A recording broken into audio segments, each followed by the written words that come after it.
The pre-dawn cold sliced through Denver International's tarmac like broken glass. December frost glittered under floodlights that turned shadows into accusations, each crystalline edge sharp enough to draw blood if you weren't careful. Captain Victoria Brennan stood beside Gate 47, reviewing crew assignments on her tablet. 4 gold stripes gleaming on her sleeves despite the brutal hour.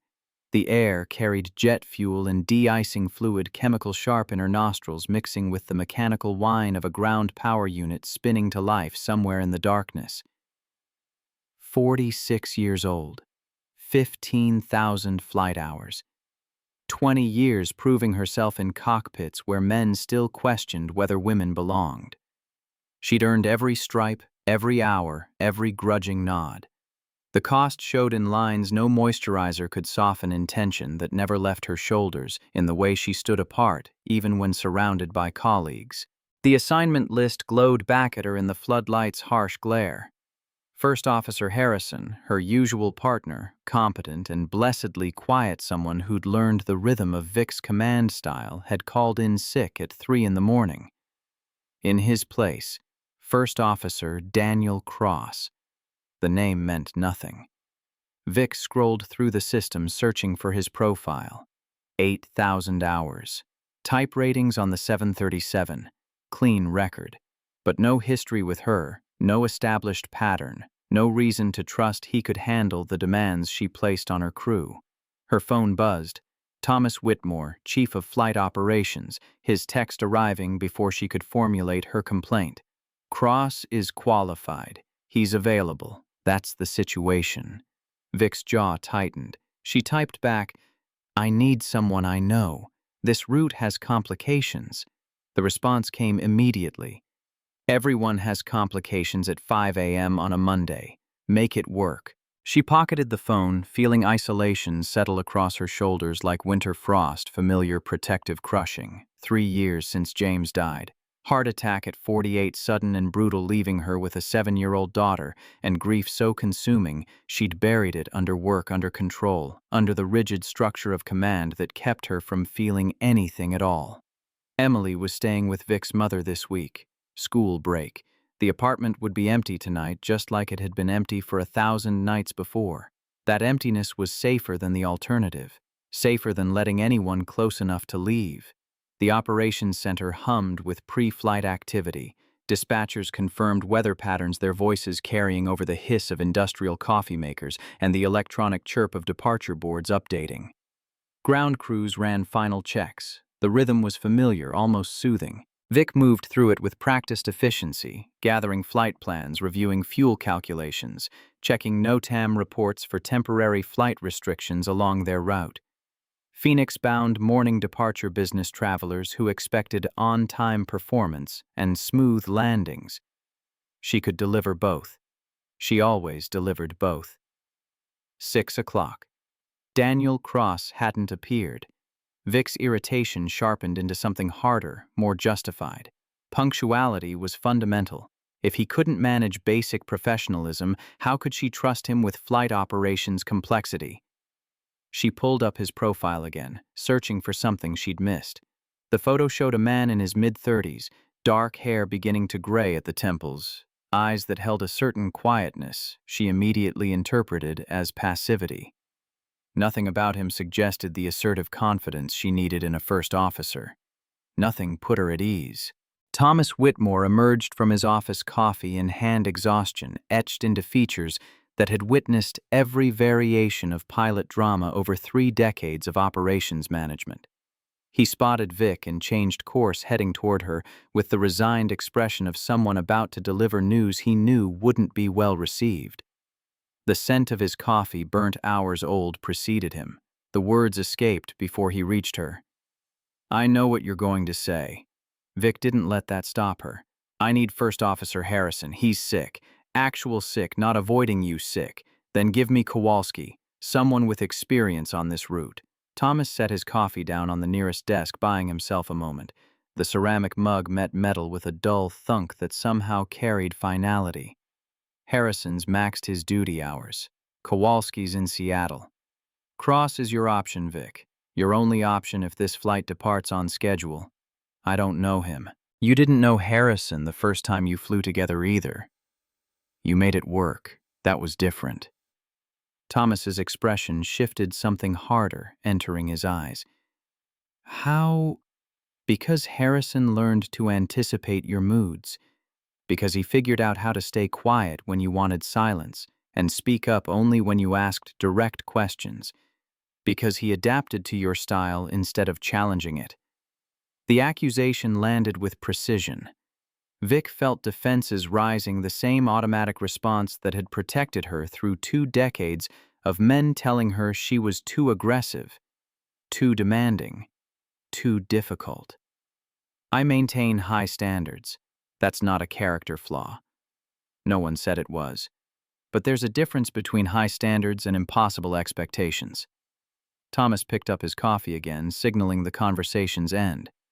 Cross will meet you at the aircraft at 6:15. Give him a chance, Vic. That's all I'm asking. She watched him walk away, feeling the weight of his disappointment like a physical thing pressing down on her sternum. Other pilots moved through the operations center with easy camaraderie, sharing coffee and weather updates and the casual banter that came from trust. Vic stood apart, as she always stood apart, protected by distance and authority, and the wall she'd built between herself and everyone who might get close enough to hurt her. The wall had served its purpose. It kept her focused. It kept her safe. It kept her alone. 6:15 arrived with winter darkness still clinging to the sky. Vic made her way across the tarmac, her breath forming clouds that dispersed in the floodlight's harsh beams. The Boeing 737 waited beneath those lights like a patient animal, its fuselage gleaming, its engines silent. The walk-round inspection was ritual familiar, something she could perform with eyes half closed. Landing gear, secure, tires properly inflated, no visible hydraulic leaks. Wings clear of ice control surfaces moving freely.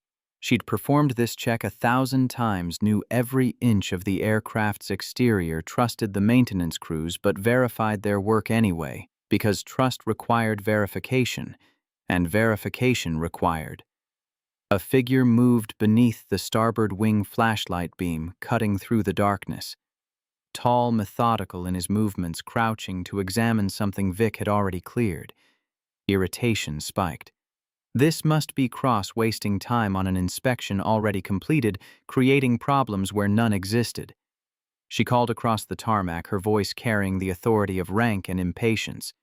"First officer, the walk-round is complete. We need to begin pre-flight systems check." He straightened, flashlight still trained on the landing gear assembly. Even in the dim light, she could see the careful attention in his posture, the deliberate way he was examining something specific. He turned toward her, voice, his face calm, showing no reaction to her tone. "Captain Brennan, I'm Daniel Cross. I found something during my inspection you'll want to see." Vic closed the distance between them, already formulating her response. She'd cleared this aircraft 20 minutes ago. Nothing about the landing gear had raised concerns. If he was creating problems to demonstrate thoroughness, to make himself look diligent, she'd make it clear that theatrical safety consciousness served no one. The words formed sharp. "I've already completed the walk round, first officer. What exactly did you find that I missed?" He pointed his flashlight at the concrete beneath the right main landing gear. A small pool of fluid, dark and fresh, glistened under the beam. Perhaps 15 milliliters, not substantial, but undeniably present. Then he moved the light upward, tracing the brake line assembly, stopping at a fitting where metal met metal, and a fine sheen of hydraulic fluid caught the illumination. "Here." His voice stayed level, professional, carrying none of the triumph she'd expected. "Hydraulic seepage from this fitting. Fresh based on the fluid pattern. The previous crew landed at 18:45 last night. It's now 6:20. This leak occurred recently, likely during ground operations or from residual system pressure." Vic crouched beside him, the cold concrete biting through her uniform pants at the knees. The fluid was there, undeniable, its chemical smell sharp when she leaned closer. Her mind raced through justifications. Small amounts of seepage were normal. Brake assemblies sometimes showed minor leaks that fell within acceptable parameters. This could be residual from maintenance work from the dozens of pressure cycles these systems endured. Nothing about it necessarily indicated a safety issue. But even as she formulated these defenses, something else nagged at her consciousness. She'd walked past this exact spot during her inspection. She'd looked, but she hadn't seen. Hadn't taken the time to crouch to examine closely to verify what her experience told her would be fine. She'd been rushing, eager to complete the routine task, confident in her knowledge of what she'd find. Cross was still crouched beside her, waiting. Not pushing, not insisting, just present with his discovery and the quiet certainty that it mattered. She could feel the weight of his expectation pressing down like physical force, the test implicit in this moment. How she responded would set the tone for their entire working relationship. She could dismiss it, assert her authority, prove that her judgment trumped his observations. Or she could. The memory surfaced unbidden. James 3 years ago, insisting she see a doctor about the persistent cough she'd been ignoring, her irritation at his interference, her certainty that she knew her own body, that his concern was overreaction. 2 weeks later, the diagnosis: walking pneumonia, severe enough to ground her for a month. James had been right. She'd been dangerously wrong. He'd been dead 6 months later, and she'd never properly thanked him for caring when caring was inconvenient. How much total fluid? The question came out harder than she'd intended. Approximately 15 milliliters on the ground. The fitting shows stress fracturing around the seal, not visible from standing height but clear when you examine it closely. The previous crew didn't report any hydraulic issues. They landed after dark. This kind of small leak is easy to miss in low light during a routine post-flight. Vic straightened, pulling her phone from her pocket. The call to maintenance was the right protocol. She knew that, but making the call meant admitting Cross had found something she'd missed, meant delaying the flight, meant creating exactly the kind of scrutiny she'd spent her career avoiding. The passenger count flashed in her mind: 143 people expecting to depart on time, expecting her to deliver them safely to Phoenix, trusting her judgment without question. Cross remained silent, giving her space to make the decision. That silence felt worse than any argument. It put the weight entirely on her shoulders, removed any excuse of being pressured or second-guessed. She could call maintenance, or she could proceed, and either choice would reveal something about who she was as a captain. The phone felt heavy in her hand, its screen glowing like an accusation. One button press. That's all it would take. But once she made that call, once she acknowledged the leak as significant, she couldn't take it back. The flight would delay. Corporate would demand explanations. Her perfect on-time record would take a hit. And First Officer Daniel Cross would know that his judgment had overruled hers on their first flight together. "Captain." His voice was soft, almost gentle, and somehow that made it worse. "I'm not trying to undermine your authority. I'm trying to ensure we don't take off in an aircraft with a compromised hydraulic system." The words shouldn't have stung, but they did. Because beneath his careful professionalism, she heard the implication that authority meant nothing if it served ego instead of safety. That command without accountability was just hierarchy masquerading as leadership. That she was seconds away from making a decision that could kill people because she couldn't admit being wrong. She pressed the button. Maintenance dispatch answered on the second ring, their voice crackling with static. "This is Captain Brennan Aircraft, November 437 Bravo. I need an immediate inspection on right main landing gear. Possible hydraulic leak. Priority check, please."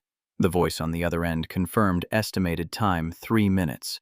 Vic pocketed her phone and turned to Cross, searching for the right words. "Thank you" felt like capitulation. "You were correct" felt like admission of failure. She settled for professional acknowledgement, her tone carefully neutral, each word measured. "Good catch." "First Officer." Something flickered in his eyes, not triumph, not satisfaction. Something that looked almost like sadness, as if he'd hoped for better, but expected exactly this cold, minimal response. He nodded once and moved away, giving her space, his flashlight playing across other parts of the aircraft as he completed his inspection with the same methodical care. Vic stood alone in the pool of light, watching him work, feeling the first crack form in the wall she'd built so carefully. She didn't like the sensation, didn't like the way his quiet competence made her defensive reactions look petty and small. Didn't like that he'd been right when she'd been wrong, or that his rightness had potentially prevented disaster. The maintenance truck appeared at the edge of the tarmac, yellow lights flashing its diesel engine rumbling through the pre-dawn quiet. Elena Rodriguez, senior technician, climbed out with her equipment bag, moving with the efficient urgency of someone who understood that every minute counted when an aircraft sat grounded. Vic had worked with her before, trusted her assessment, knew she wouldn't sugarcoat findings. Elena crouched where Cross had crouched, her flashlight joining his in examining the fitting. The light beams crossed, creating shadows that looked like cracks spreading across concrete. 30 seconds of silence. Then she straightened, brushing frost from her knees, her expression grim. He's right. Stress fracture in the fitting. Active seepage. This isn't residual, Captain. This is a failing component. The words settled over Vic like ash. How serious? Serious enough that I'm grounding this bird until we replace the fitting and verify system integrity. Another few pressure cycles and this fails completely. You'd lose brake hydraulics on landing. Maybe worse. The implications cascaded through Vic's mind like dominoes falling. Catastrophic brake failure on approach 143 passengers, high-speed landing, with no way to stop the statistical probability of survival dropping, with every knot of airspeed that couldn't be shed. She'd been ready to fly this aircraft, had been prepared to dismiss Cross's concerns as overcautious to assert her experience over his observation, had been seconds away from making a decision that could have killed everyone aboard. How long for the repair? Elena was already pulling tools from her bag, her colleague setting up work lights. Minimum 90 minutes if the replacement fitting passes pressure test. Could be 4 to 6 hours if we find additional damage once we open the assembly. 4 to 6 hours. Corporate would be furious. Passengers would need rebooking. The financial impact would ripple through the day's entire schedule, and all of it would land on her record, her explanation, her judgment call. Except it wasn't her judgment that had prevented disaster. It was the quiet first officer she'd tried to dismiss, the man she'd been ready to override, the stranger whose careful attention had seen what her experienced eye had missed. Cross stood nearby, his inspection complete, watching the maintenance crew work with professional interest. He hadn't moved to claim credit, hadn't made any gesture toward vindication, just stood there present and patient, as if finding critical safety issues was simply part of the job rather than ammunition in some power struggle she'd imagined. Vic crossed the distance between them, keeping her voice low enough that only he could hear. If I'd overruled you, if I'd insisted we fly anyway. He met her eyes directly, and she saw something there that surprised her. Not judgment, not superiority, just a kind of weary recognition, as if he'd been through variations of this conversation before and knew how badly it could end. You would have had a brake system failure on landing, probably lost directional control, at best a runway excursion. At worst, he didn't finish, didn't need to. They both knew what worst looked like: twisted metal emergency vehicles, body bags, accident reports that used words like preventable and pilot error. I almost made that decision. The admission came harder than she'd expected, like coughing up glass. But you didn't. That's what matters. I almost did, because I was more concerned with my schedule and my record than I was with the safety of my passengers. The words tasted like poison, but they were true. She'd felt it in the moment. Felt the pull toward convenience over caution, felt her ego pushing back against Cross's observation simply because it came from someone she didn't know and hadn't chosen. He was quiet for a long moment, and when he spoke, his voice carried a weight that suggested this was more than theoretical. The difference between a good captain and a dangerous one isn't whether they make mistakes. It's whether they can recognize them before people die. The statement hung between them like a verdict. Vic wanted to defend herself, to explain the pressures she faced, the constant scrutiny, the way every decision got dissected through the lens of her gender rather than her competence. But none of that changed the fundamental truth: she'd been seconds away from killing 143 people because she'd prioritized her authority over a first officer's observation. Thomas Whitmore appeared at the edge of the maintenance area, his phone pressed to his ear, his free hand gesturing in frustration. He spotted Vic and ended the call, crossing toward them with the heavy stride of someone delivering corporate displeasure.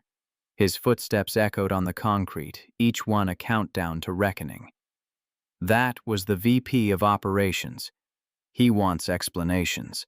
Thomas's tone made clear whose explanations he meant. There's a cracked hydraulic fitting. First Officer Cross identified it during his walk-round. We're grounded pending repair. Thomas's attention shifted to Cross for the first time, really looking at him, and something changed in his expression. Recognition, maybe. Or surprise. He glanced back at Vic, then to Cross again, and when he spoke, his voice had lost some of its edge. Good catch, First Officer. How long have you been flying for us? 6 months. I try to maintain currency with line operations when my schedule allows. The phrasing was careful, specific, in a way that suggested deliberate omission. Vic caught it, felt a new question forming. First officers didn't talk about schedules allowing for flight operations. They talked about duty hours and reserve assignments and trying to build time toward captain upgrades. Cross spoke like someone for whom flying was optional, a choice rather than a livelihood. Thomas seemed to hear it too. His jaw tightened almost imperceptibly, and when he turned back to Vic, his expression had shifted into something more complex than simple frustration. I need to see you in my office when maintenance clears the aircraft. Both of you. He walked away without waiting for acknowledgement, leaving Vic with the growing certainty that something else was happening here. Something beyond a simple crew assignment and a fortunate catch of a mechanical issue. Cross remained beside her, watching the maintenance work with quiet attention, and Vic found herself studying him more carefully. Mid-30s, but carrying himself with a settled confidence that usually came later. No nervous energy, no need to fill silence, no apparent concern about being summoned to the chief's office. Just steady presence and professional focus. First Officer Cross. She kept her tone neutral. How did you spot that leak? I walked past that exact spot during my inspection. I took more time. Used my flashlight even though it's getting light. Crouched to change my angle. The fluid was there. Most pilots wouldn't have bothered. Most pilots haven't seen what happens when small problems become catastrophic failures. His voice carried a weight that suggested personal experience, not theoretical knowledge. I'd rather spend an extra 10 minutes on inspection than spend the rest of my life wishing I had. The logic was unassailable, and it made Vic's shortcut approach look exactly as dangerous as it had been. She'd trusted her experience, her familiarity with routine, her confidence that nothing would be different this time, because nothing had been different the 1,000 times before. She'd stopped really looking, because she believed she already knew what she'd see. Cross was still watching the maintenance crew, but his attention shifted slightly toward Vic, as if he could feel her scrutiny. I'm not trying to make you look bad, Captain. I'm trying to make sure we both go home tonight. I know. The admission surprised her, but it was true. Whatever game she'd imagined he was playing, whatever power struggle she'd anticipated, he wasn't participating. He was simply doing his job with a level of care she'd forgotten to maintain. I should have seen that leak myself. Maybe. Or maybe you were focused on the schedule, on the pressure to depart on time, on all the other demands that come with command. He paused, choosing his next words carefully. But those pressures don't change physics, Captain Brennan. They don't make broken fittings whole or failing systems safe. And they don't make ignoring safety concerns brave, just fatal. The truth of it settled over her like a weight she couldn't shrug off. She'd let external pressure override internal standards, had let the demands of on-time performance erode the fundamental purpose of every safety check. And she'd done it unconsciously, automatically, because the pressure was constant and the erosion was gradual, and somewhere along the way she'd started cutting corners she didn't even recognize as corners anymore. Elena called from beneath the aircraft. "Captain, we're pulling the assembly now. I'll have a better estimate once we see the full extent of the damage." Vic acknowledged with a wave, then pulled her phone to handle the cascade of calls she knew was coming. Passenger services needed notification. Corporate required updates.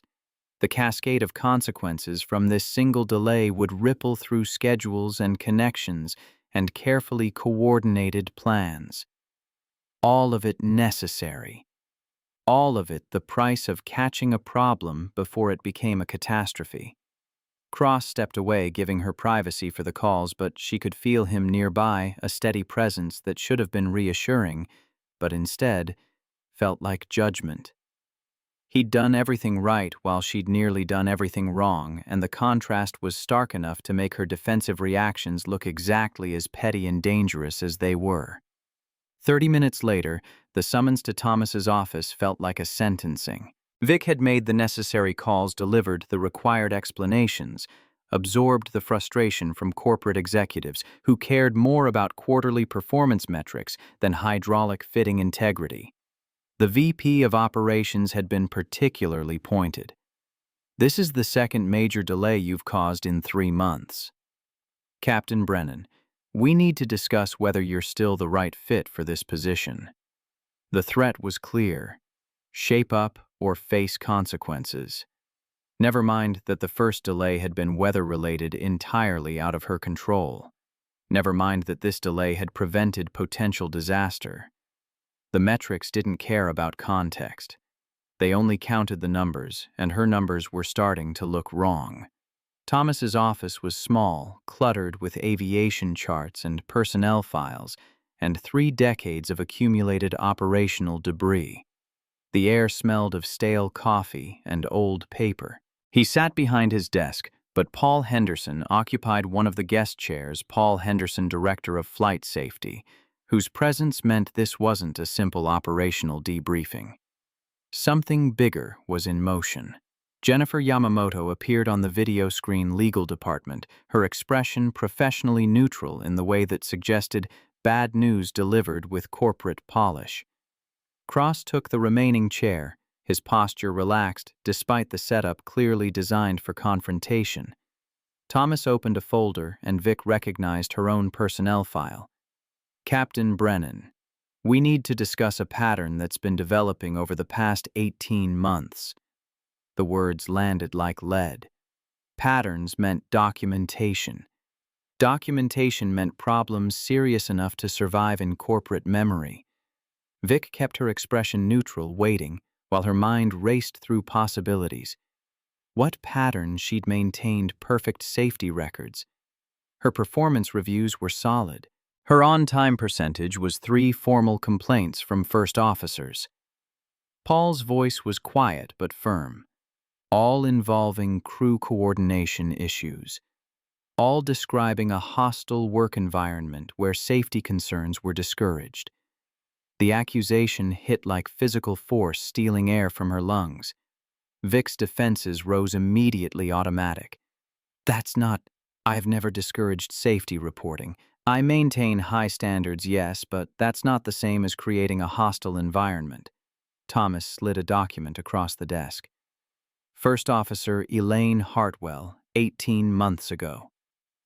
Quote, "Captain Brennan dismissed my concerns about wind shear on approach, stated that if I was too frightened to handle challenging conditions, I should reconsider my career choice." The memory surfaced sharp and uncomfortable. Boston. Winter storm. Elaine had been nervous, overly cautious, questioning Vic's decision to continue the approach when conditions were well within parameters. Vic had been frustrated, impatient with what she'd perceived as excessive timidity. The words she'd used had been harsh, yes, but justified by the situation. Or so she'd told herself. That was taken out of context. Even as she said it, she knew how weak it sounded. Paul continued, his tone unchanging. First Officer David Harrison, 10 months ago. Quote, Captain Brennan creates an environment where first officers learn to stay silent rather than risk her displeasure. I've stopped offering input because she interprets questions as challenges to her authority. First Officer Rebecca Kim, 4 months ago. Quote, Captain Brennan's command style is intimidating to the point of compromising safety. I witnessed her berate First Officer Williams for verifying a fuel calculation she'd already completed. The message was clear. Trust her judgment or face consequences. Each statement felt like a knife, precise and cutting. Vic wanted to defend herself, to explain the context behind each incident, to make them understand the pressures she faced, the constant need to prove herself the way every hesitation got interpreted as weakness. But the words stayed trapped in her throat because beneath all her justifications, she could hear the truth she had created exactly the environment they were describing. Jennifer Yamamoto's voice came through the speaker, measured and legal. Captain Brennan, the company takes crew coordination very seriously.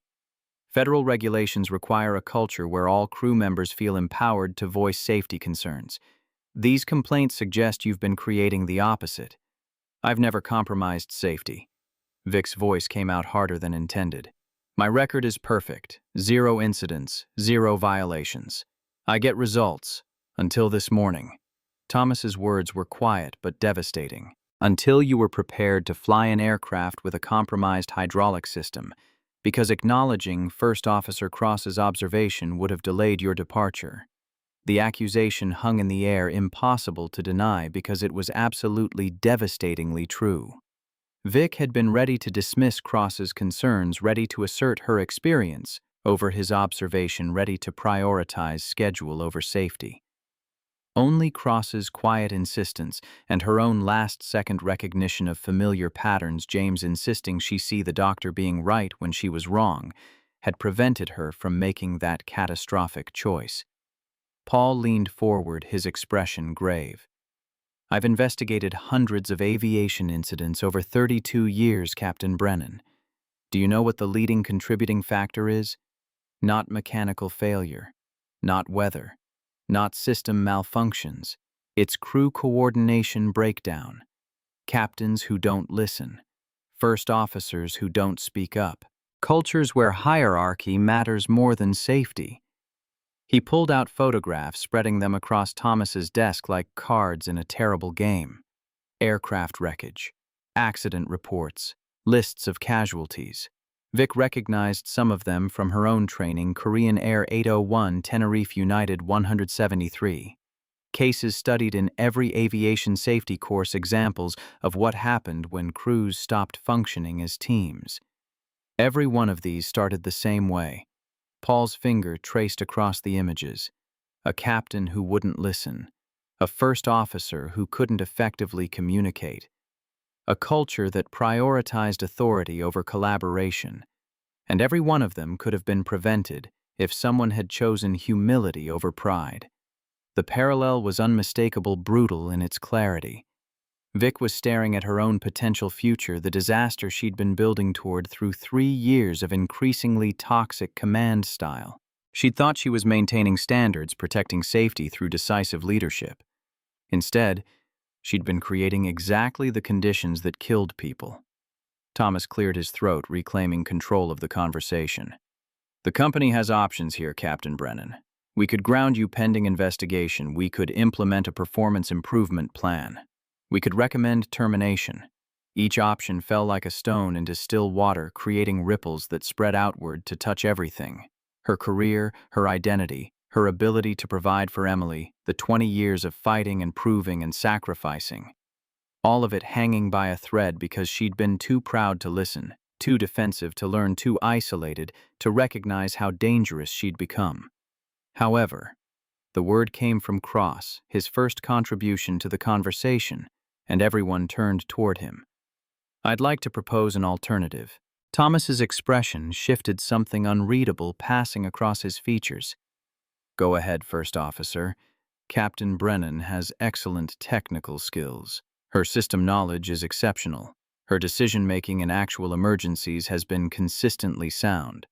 Cross's voice remained level factual. The issue isn't competence, it's crew coordination, and that's teachable. Paul raised an eyebrow. You're suggesting remedial CRM training. I'm suggesting intensive, focused development. 3 months, 7 designated flights together, each one targeting specific coordination skills, monthly evaluations, final assessment by someone Captain Brennan has harmed in the past, someone who can verify whether the change is genuine. The proposal hung in the air, more generous than Vic deserved, more demanding than simple training. It offered redemption, but required genuine transformation. It preserved her career, but stripped away the protective shell of authority she'd hidden behind. Jennifer's voice came through the speaker. That's highly irregular. We don't typically structure remedial programs around specific crew pairings. Then consider it an exception. Cross's tone didn't change, but something in his posture suggested this wasn't a request. Captain Brennan made a significant error in judgment this morning, but she also made the right call when it mattered. That suggests capacity for change. I'm willing to invest 3 months in seeing if that capacity can become consistent practice. Thomas was watching Cross with that same unreadable expression, and Vic suddenly understood he knew something about Cross that she didn't. Something that explained why a first officer was proposing training programs instead of accepting whatever decision management handed down. Something that gave Cross authority beyond his rank. Why? The question escaped before Vic could stop it. Why would you offer this? I've been nothing but hostile. I dismissed your concerns. I nearly made a decision that could have killed everyone aboard. Why invest time in someone who's treated you exactly the way these complaints describe? Cross turned to face her fully, and for the first time she saw past his careful neutrality to something deeper. Grief, maybe. Or recognition of something he'd lost and didn't want others to lose the same way. Because I don't invest in airlines to fire good pilots. The words came quiet but certain. I invest to build cultures where safety matters more than ego. And sometimes that means giving people the chance to become better than their worst moments. The statement landed like a bomb. Invest in airlines, not fly for airlines. Invest. Ownership language. Authority that came from something beyond crew assignments and duty rosters.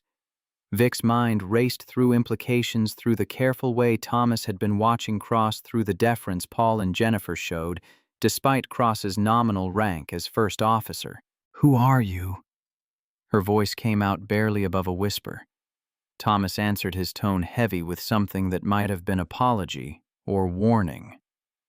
First Officer Daniel Cross owns 37% of this airline, Captain Brennan. He purchased his stake 6 months ago through a private investment group. He's been flying line operations to assess our culture firsthand, to understand what actually happens in cockpits when corporate isn't watching. The revelation crashed over Vic like decompression, sudden violent stealing air from her lungs. Owner. 37%. Watching. Evaluating. Every dismissive word she'd spoken on that tarmac, every defensive reaction, every moment of casual cruelty, he'd witnessed it all. Not as anonymous first officer she could forget, as the man who could end her career with a single conversation. And he'd found the leak she'd missed, proven her incompetent through her own blind arrogance. The urge to vomit rose sharp and immediate. I didn't know. The words were inadequate, pointless, but they were all she had. That was the point. Cross's voice remained gentle despite the power he could wield. I needed to see real behavior, not performance for ownership. And what I saw this morning was a captain so focused on defending her authority that she nearly flew a damaged aircraft. That's not acceptable. It's also not unfixable. Paul gathered the accident photos, tucking them back into his folder with the care of someone handling evidence of past tragedies. The question isn't whether you can be fixed, Captain Brennan. It's whether you're willing to do the work. Real work. Honest examination of your command style and genuine commitment to change. Vic looked around the room, seeing her career balanced on this single choice. Accept Cross's proposal and submit to 3 months of scrutiny evaluation, forced transformation. Or refuse and face the alternatives, investigation termination, the end of everything she'd built. The choice should have been obvious, but something in her resisted. Accepting help felt like admitting defeat. Submitting to Cross's training felt like capitulation to the very challenges to her authority she'd been fighting against. But beneath that resistance, quieter and harder to ignore, came the memory of that hydraulic fitting. The leak she'd missed. The disaster she'd nearly enabled. The 143 lives she'd been ready to risk because she was too proud to acknowledge a first officer's observation. That memory cut through pride and defensiveness and all the protective armor she'd built over 20 years. I accept. The words came hard but clear. I'll do the training. I'll work with First Officer Cross. I'll do whatever it takes to become the captain I thought I was. Cross nodded, something like relief crossing his features. Then we start Monday. 6 a.m., training room C. Don't be late. The meeting ended with procedural details, documentation schedules, checkpoints for evaluation. Vic absorbed it mechanically, her mind still reeling from the revelation of Cross's identity, from the recognition of how badly she'd misjudged him, from the growing understanding that her defensive reactions had been building toward exactly this kind of reckoning. When the others left, Thomas gestured for Vic to remain. He waited until the door closed, until they were alone before speaking. I've known you 20 years, Vic. I remember when you were a first officer, fighting for every opportunity, determined to prove yourself in a field that didn't make space for women. His voice carried genuine sadness. Somewhere along the way, that fight turned into something else. That determination became rigidity. That strength became isolation. James's death, she started, changed you. I know. Grief does that. He paused, choosing his words with the care of someone who understood that truth delivered wrong could destroy what it meant to heal. But you've been using that grief as armor, Vic. Using it to justify pushing everyone away, to defend treating your crew like threats instead of partners. This is your chance to find your way back. Not to who you were before James died, but to someone new. Someone who learned from loss instead of being destroyed by it. Vic felt tears threatening the first genuine emotion she'd allowed herself in 3 years. What if I can't change? What if I'm too broken? Then Cross will document that and we'll make the hard decisions. Thomas's honesty was brutal but kind. But I don't think you're broken, Vic. I think you're scared. And scared people build walls. The question is whether you're brave enough to tear them down. She left his office as dawn finally broke over Denver, painting the eastern sky in shades of gold and rose that seemed too beautiful for the day she'd had. The maintenance crew had completed their work, the aircraft cleared for service with a new hydraulic fitting and verified system integrity. A different crew would fly it to Phoenix, delivering those 143 passengers safely to their destination. Passengers who would never know how close they'd come to disaster, never know that a quiet first officer's careful attention had been the only thing standing between routine flight and catastrophic failure. Vic walked to her car alone, as she always walked alone, but the isolation felt different now. Less like protection and more like prison. Her phone showed messages from her mother, from Emily, from the life she'd been holding at arm's length, because closeness meant vulnerability and vulnerability meant pain. She'd thought she was being strong, maintaining control, protecting herself from further loss. Instead, she'd been slowly dying inside that protective shell, becoming someone she didn't recognize, building toward disaster, one defensive reaction at a time. The drive home took her past the mountains, snow-capped and magnificent in the morning light. James had loved these mountains, had taught Emily to ski on their slopes before the heart attack stole him away at 48. He'd been gone 3 years, but his absence still defined her life more than any living presence. She'd built her entire existence around the hole he'd left around, protecting herself from feeling that kind of loss again.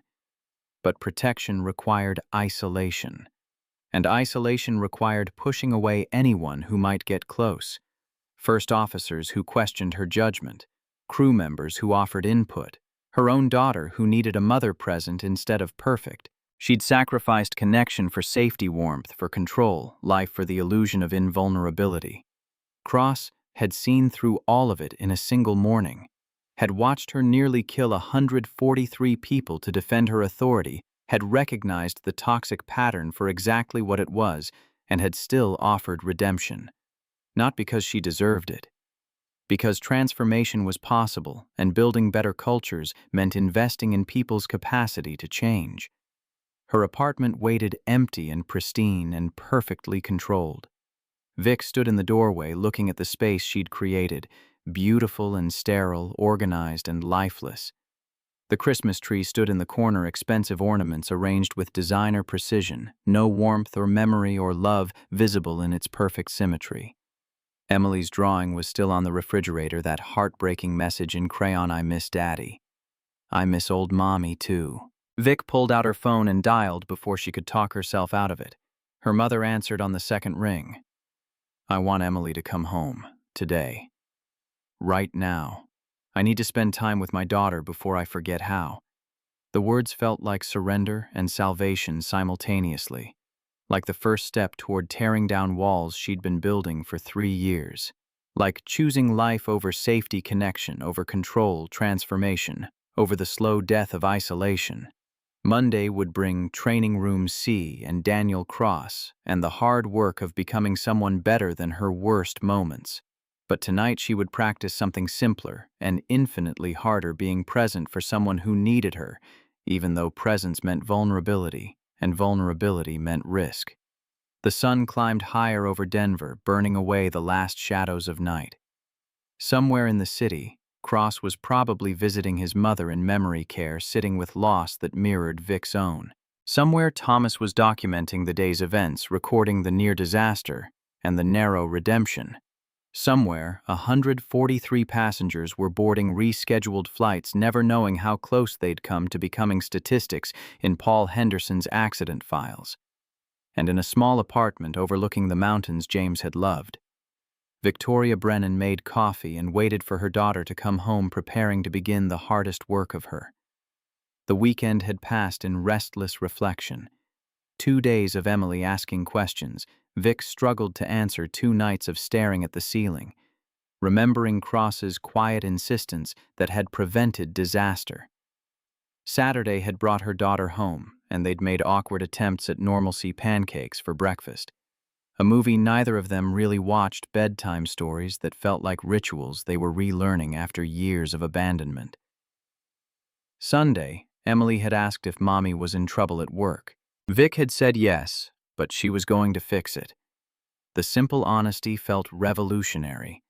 Monday arrived with winter bite that made the walk from parking lot to training facility feel like penance.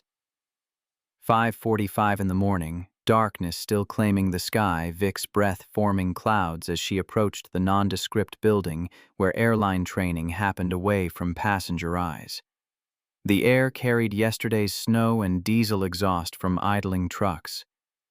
Her hand trembled slightly on the door handle, not from cold, but from something closer to fear. Training Room C occupied the second-floor windows overlooking the maintenance hangars, where aircraft received the kind of careful attention Vic had stopped giving her own inspections. The room smelled of stale coffee and dry erase markers, the fluorescent lights casting everything in institutional pallor. Outside the windows, maintenance crews worked on aircraft in the pre-dawn darkness, their floodlights creating islands of illumination against the winter black. The heating system rattled and banged, old building protesting the cold. The room was standard corporate tables arranged in a U-shape, whiteboards covering 2 walls, projection screen, waiting, blank and patient. But what made Vic's stomach clench wasn't the setting. It was the woman standing at the front of the room, her posture professional, but her eyes carrying 3 years of accumulated hurt. Jessica Park. 38 now, her dark hair pulled back in a style that suggested military precision. her expression carefully neutral in the way people learned when they'd been damaged and chose professionalism over emotion. Vic remembered her as a first officer, competent, thorough, perhaps overly cautious. She didn't remember destroying her. But the documentation Thomas had shown proved otherwise, and the way Jessica was looking at her now confirmed every word of those formal complaints. Cross arrived exactly at 6, carrying 2 travel mugs and a folder thick with materials. He handed one mug to Vic without comment, took the seat beside her, and waited. The coffee was hot, black, stronger than the swill from the operations center. The silence stretched heavy with everything unspoken until Jessica finally moved from her position by the screen. Her voice came level-controlled. "Before we begin the formal curriculum, I need to ask you something. Captain Brennan, do you remember our last flight together, the approach into Boston during that winter storm?" The memory surfaced reluctantly. Heavy snow visibility dropping wind shear reports from aircraft ahead. Jessica had been hesitant, questioning Vic's decision to continue the approach. Vic remembered being annoyed, impatient with what felt like excessive timidity. The specific words escaped her, lost in hundreds of similar exchanges where she'd defended her judgment against challenges she'd interpreted as weakness. "I remember the flight." Vic kept her tone careful. "I don't remember the exact conversation." "Then let me refresh your memory." Jessica pulled up audio on the projection screen, cockpit voice recorder, time-stamped 3 years prior. The first voice was Jessica's younger, more uncertain captain. "We're getting reports of severe wind shear on final. I'm suggesting we execute a missed approach and divert to our alternate." Then Vic's voice sharp with irritation. "I've landed at Boston in worse conditions than this. Trust my experience, first officer." Jessica's voice smaller now, "I understand, but the reports are coming from aircraft with more power than we have." "I'm concerned," Vic's voice cutting across, "if you're too frightened to handle difficult approaches, maybe you should reconsider your career choice. I need a first officer who can function under pressure, not second-guess every decision I make." The silence that followed on the recording was worse than any argument. Just the sound of engines and storm, and underneath it all, the death of trust between crew members who needed each other to survive. Jessica stopped the playback, her expression unchanged, but something in her eyes suggested this wasn't just professional exercise. This was reckoning. The recording ended. Silence crashed down like cabin pressure lost at altitude, sudden, absolute, devastating. That voice, cold, cutting. "If you're too frightened to handle difficult approaches, maybe you should reconsider your career choice." She'd said that 3 years ago, yes, but the cruelty was hers, undeniable, preserved in digital recording that wouldn't let her rewrite history or soften the edges. Jessica had carried those words for 3 years, had developed panic attacks from them, and Vic hadn't even remembered speaking them until confronted with evidence. "We landed safely that day." Jessica's words were precise, factual. "You logged it as a routine flight, but what you didn't know, what I never told you because you'd made it devastatingly clear my input wasn't welcome, was that I requested permanent crew reassignment the next morning. That was my last flight as your first officer, and it took me 6 months of therapy to stop having panic attacks every time I had to speak up in a cockpit." The impact of those words hit Vic like physical force. 6 months of therapy, panic attacks, professional damage that extended far beyond hurt feelings or wounded pride. She'd broken something, and Jessica had done it casually and completely, and had never even noticed because she'd been too focused on defending her own authority to see the human cost. "I'm sorry." The words were inadequate, pointless, but they needed saying. "I had no idea I'd caused that kind of harm." "No." Jessica's response was immediate and unforgiving. "You had no interest in knowing. There's a difference. You weren't oblivious, Captain Brennan. You were willfully blind. You chose not to see because seeing would have required acknowledging that your command style was toxic." Cross remained silent beside Vic, a steady presence that offered no rescue. This was her confrontation, to face her damage, to acknowledge her accountability, to accept or reject. The choice would define everything that followed. Jessica pulled up the next slide, a simple question in stark text. What is a captain's primary responsibility? Vic knew the textbook answer, had recited it hundreds of times, but Jessica's expression made clear that wasn't what she was asking. She wanted truth beneath the professional polish, honest examination of what had actually driven Vic's decisions when protocol and pride collided. Safe operation of the aircraft. The official answer felt hollow, even as Vic spoke it. That's what the manual says. Now tell me what you actually believed your primary responsibility was. Not the theory, the practice. The question demanded excavation of uncomfortable truth. Vic looked at her hands, at the 4 gold stripes on her sleeves, at the symbols of authority she'd wielded like weapons instead of responsibilities. The honest answer tasted like ash, but dishonesty would end this before it began. Maintaining my authority, proving I deserved to be in command, making sure no one questioned my competence or right to make decisions. Jessica nodded as if this confession was both expected and necessary. She pulled up the next image, wreckage of a commercial aircraft, twisted metal and emergency vehicles surrounding what had once been someone's routine flight. The identifying information appeared: Korean Air Flight 801, Guam, 1997. 228 dead, experienced captain, qualified crew, routine approach.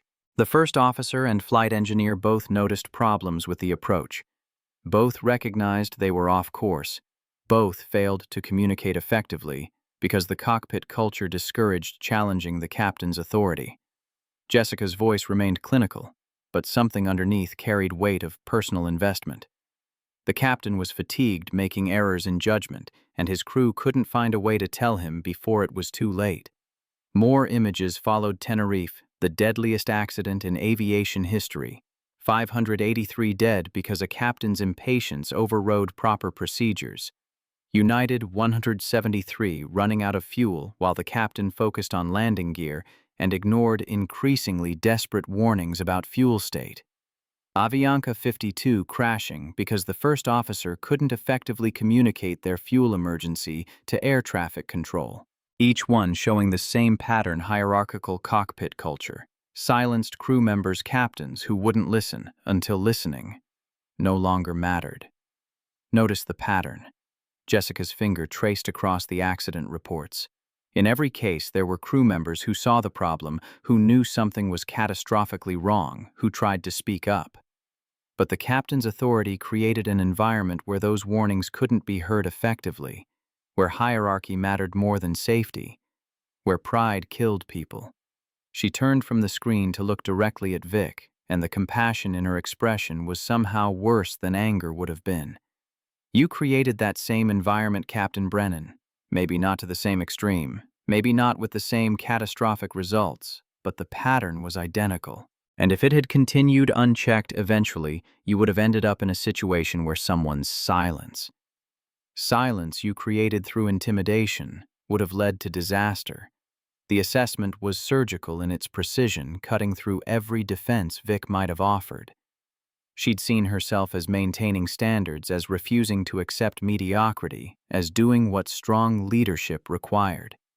But Jessica's evidence showed different truth. She'd been building toward catastrophe through tiny erosions of crew coordination, through small moments where pride mattered more than safety, through gradual normalization of toxic dynamics that killed people when circumstances aligned wrong.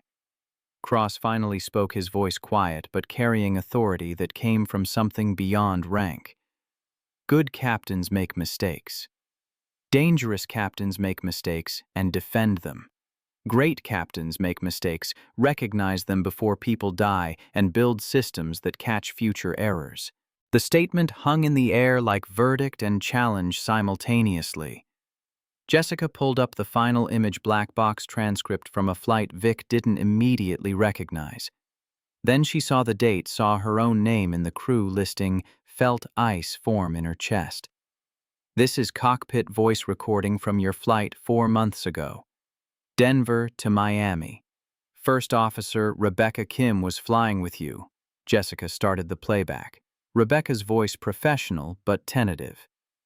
Captain, I'm seeing unusual engine temperature readings on number 2. May I suggest Vic's voice sharp with dismissal? Those readings are within normal parameters. Focus on your assigned duties. First officer. Rebecca quieter now. Yes, ma'am. I just wanted to Vic again. Harder. I appreciate your vigilance, but I need you to trust that I'm monitoring all systems. Constant questioning undermines crew efficiency. The playback ended. The temperature readings had been fine. Rebecca had been wrong to worry, but the message Vic had sent was brutally clear. Don't speak up.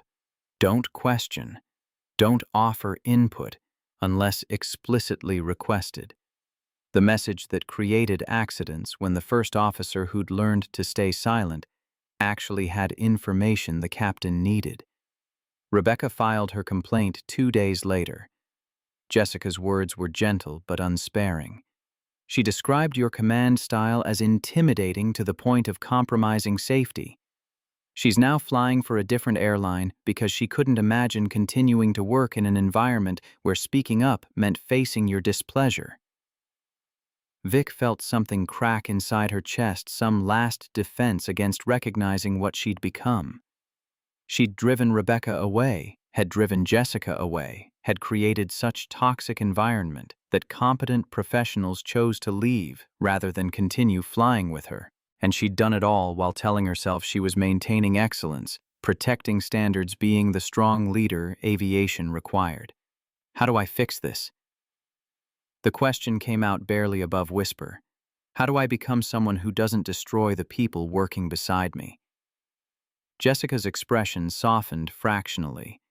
You start by actually listening, not just hearing words, but genuinely considering input, not just allowing people to speak, but actively soliciting their perspective, not just tolerating questions, but encouraging them, because every question is an opportunity to verify your thinking and catch errors before they become disasters. She pulled up video of different crew performing emergency procedures, captain and first officer working in synchronized coordination, each checking the other's work, each contributing observations, each treated as essential rather than subordinate. The captain in the video consistently invited input. What do you see? Do you notice anything I'm missing?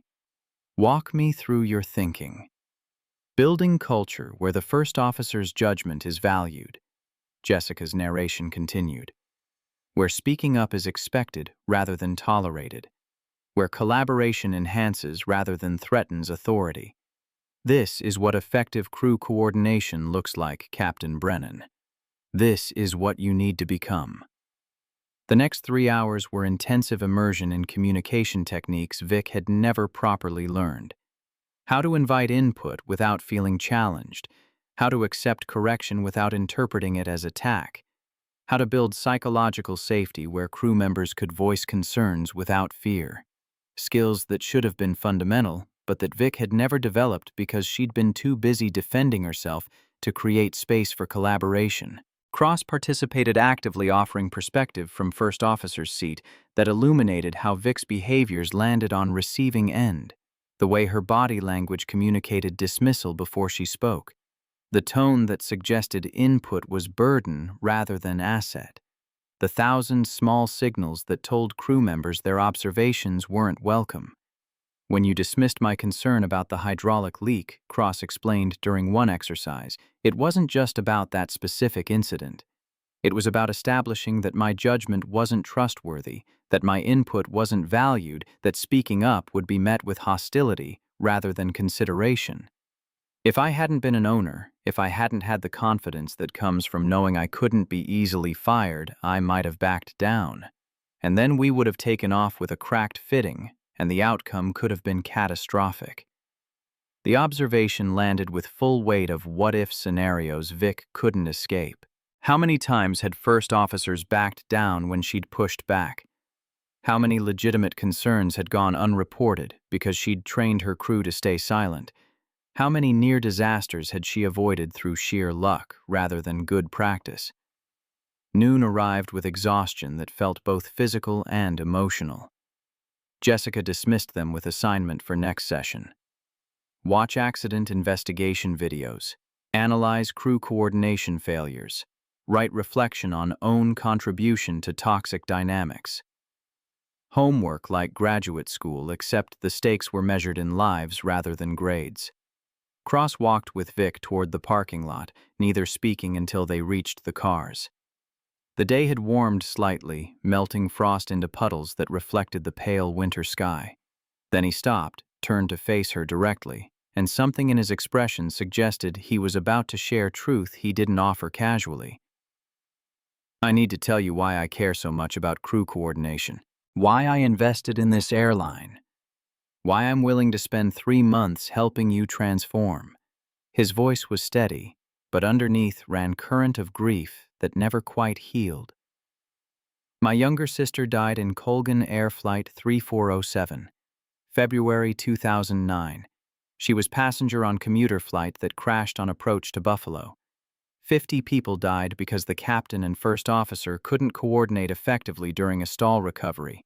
The accident came back to Vic immediately. Continental connection flight, icing conditions, captain pulling back on controls when he should have pushed forward. First officer, confused about what was happening. Both of them failing to communicate clearly until the aircraft departed, controlled flight and crashed into a house. One of the most preventable accidents in modern aviation caused entirely by crew coordination breakdown. Sarah was 26. Cross's words came quiet but absolute. She was visiting our mother. She'd just gotten engaged. She had her whole life ahead of her. And she died because 2 pilots in a cockpit couldn't work together effectively under pressure. He pulled out his phone, showed Vic a photo young woman with Cross's same dark eyes laughing at something outside the frame, alive and beautiful.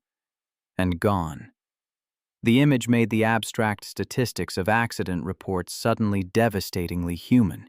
His thumb traced the edge of the phone screen, the gesture unconscious practiced. How many times had he looked at this photo in the 15 years since that crash? How many times had he promised Sarah's memory that her death would mean something, would prevent future tragedies, would transform the industry that had killed her? I bought into this airline because I wanted to change the culture. To make sure what happened to Sarah doesn't happen to anyone else. To build an environment where captains and first officers function as teams rather than hierarchies. He pocketed the phone, met Vic's eyes directly. You're not the first captain I've flown with who had toxic command style, but you're the first who seemed capable of recognizing it and changing.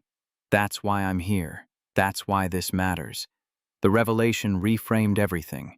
This wasn't abstract principle or corporate mandate. This was personal mission born from unbearable loss from watching someone he loved die because pilots couldn't collaborate effectively. Cross had turned his grief into purpose, and he was offering Vic the same transformation, the chance to let her own losses make her better rather than bitter. I'm sorry about Sarah. The words were insufficient but necessary, and I'm sorry you had to watch me almost repeat the same patterns that killed her. You didn't repeat them. Cross's correction was gentle but firm. You caught yourself. That's the difference. That's why I believe you can change. They separated to their cars, Vic carrying the weight of Sarah's death alongside her own failures. The drive home took her past Emily's school, where her daughter was finishing first day back after winter break. Vic had promised to pick her up to spend the afternoon together, to practice the presence she'd been avoiding for 3 years. The prospect felt both necessary and terrifying. Being available meant being vulnerable, and vulnerability meant risking the kind of pain that had nearly destroyed her when James died. But Cross's story illuminated different truth. Avoiding pain didn't prevent loss. It just ensured you died slowly inside the shell you built to protect yourself. Sarah had died suddenly, taking all possibility of future with her. James had died the same way, leaving Vic frozen in grief she couldn't escape. But Emily was alive, growing, needing mother who could be present instead of perfect. The choice between protection and connection was really choice between slow death and difficult life. Emily emerged from school bundled against cold, her face lighting up when she saw Vic's car. 7 years old and already learning to be surprised when her mother actually showed up. The recognition of that damaged trust hit Vic harder than any of Jessica's accusations. She'd been so focused on managing her own pain that she'd inflicted different kind of pain on the person who needed her most. Mommy Emily climbed into the back seat, struggling with her seatbelt until Vic helped. "You came, Grandma said you might have to work. I told Grandma I'd be here, baby. I'm here." Vic secured the belt, then turned to face her daughter fully. "And I'm going to be here more often. I've been working too much. I'm sorry." Emily's expression shifted through confusion towards something that looked like hope, carefully guarded against disappointment. "Does that mean we can have dinner together? Like we used to with Daddy?" The mention of James sent familiar spike of pain through Vic's chest, but she breathed through it instead of shutting down. "Yes, we can have dinner together. Tonight and every night this week. I want to spend time with you, Emily. Real time, not just being in the same apartment while I work." They went home and made spaghetti together.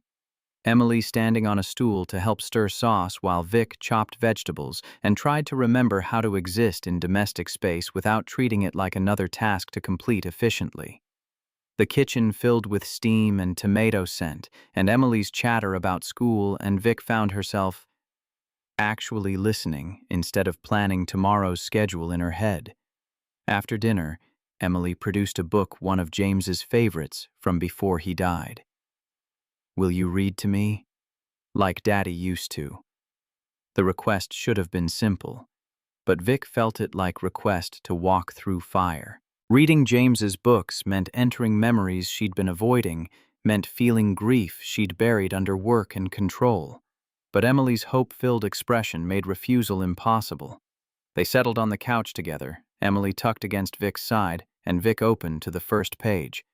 The story was about a rabbit who wanted to become real, who believed that being loved could transform him from toy to living creature. James had loved the metaphor, had read it to Emily dozens of times, with the kind of patient presence Vic had forgotten how to access. She read now with voice that broke occasionally, with tears she didn't try to hide, with Emily's small hand patting her arm in comfort that reversed their usual roles. When the story ended, Emily looked up with serious expression beyond her years. "Are you sad about Daddy?" "Yes, baby. I'm sad about Daddy. I miss him very much." "Me too.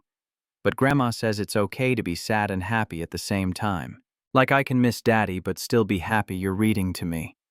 The wisdom of that observation cut through Vic's carefully constructed defenses. She'd thought grief required total commitment, that missing James meant rejecting everything else, that honoring his memory demanded she stay frozen in the moment he died. But Emily showed different path: grief that coexisted with life, sadness that made room for joy, loss that didn't erase possibility of future connection. They finished the evening with Emily's bedtime routine, and Vic tucked her daughter in with the kind of attention she hadn't managed since James died. Emily fell asleep holding Vic's hand, and Vic stayed there long after sleep came, watching her daughter breathe, feeling the terror and wonder of being needed by someone so vulnerable and trusting. Wednesday brought the first flight with Cross since the hydraulic incident. Phoenix bound again, same route where everything had nearly gone wrong. Vic arrived early, performed the walk-round with meticulous care Cross had demonstrated, actually looking instead of going through motions. No leaks, no stress fractures, just well-maintained aircraft ready to deliver passengers safely to destination. Cross joined her in the cockpit precisely at departure time, and they began pre-flight checks with new dynamic. Vic forced herself to verbalize her thinking instead of working in silence. Cross offered observations without hesitation. They split duties according to standard operating procedures, rather than Vic's usual insistence on controlling everything critical. Departure went smoothly until fuel calculation verification. Vic ran the numbers, getting total that fell within acceptable parameters. Old habits suggested moving forward without second-guessing her math. New awareness made her pause. "First Officer Cross, can you verify my fuel calculations? I want to make sure I haven't transposed any digits." Cross took the flight plan, ran through the math independently, then frowned slightly. "Captain, I'm getting a different total. Can you walk me through your process?" They compared line by line, and Vic found her error. She'd transposed two numbers in the destination airport elevation, throwing off the entire calculation. Minor mistake, but one that would have left them with less reserve fuel than regulations required.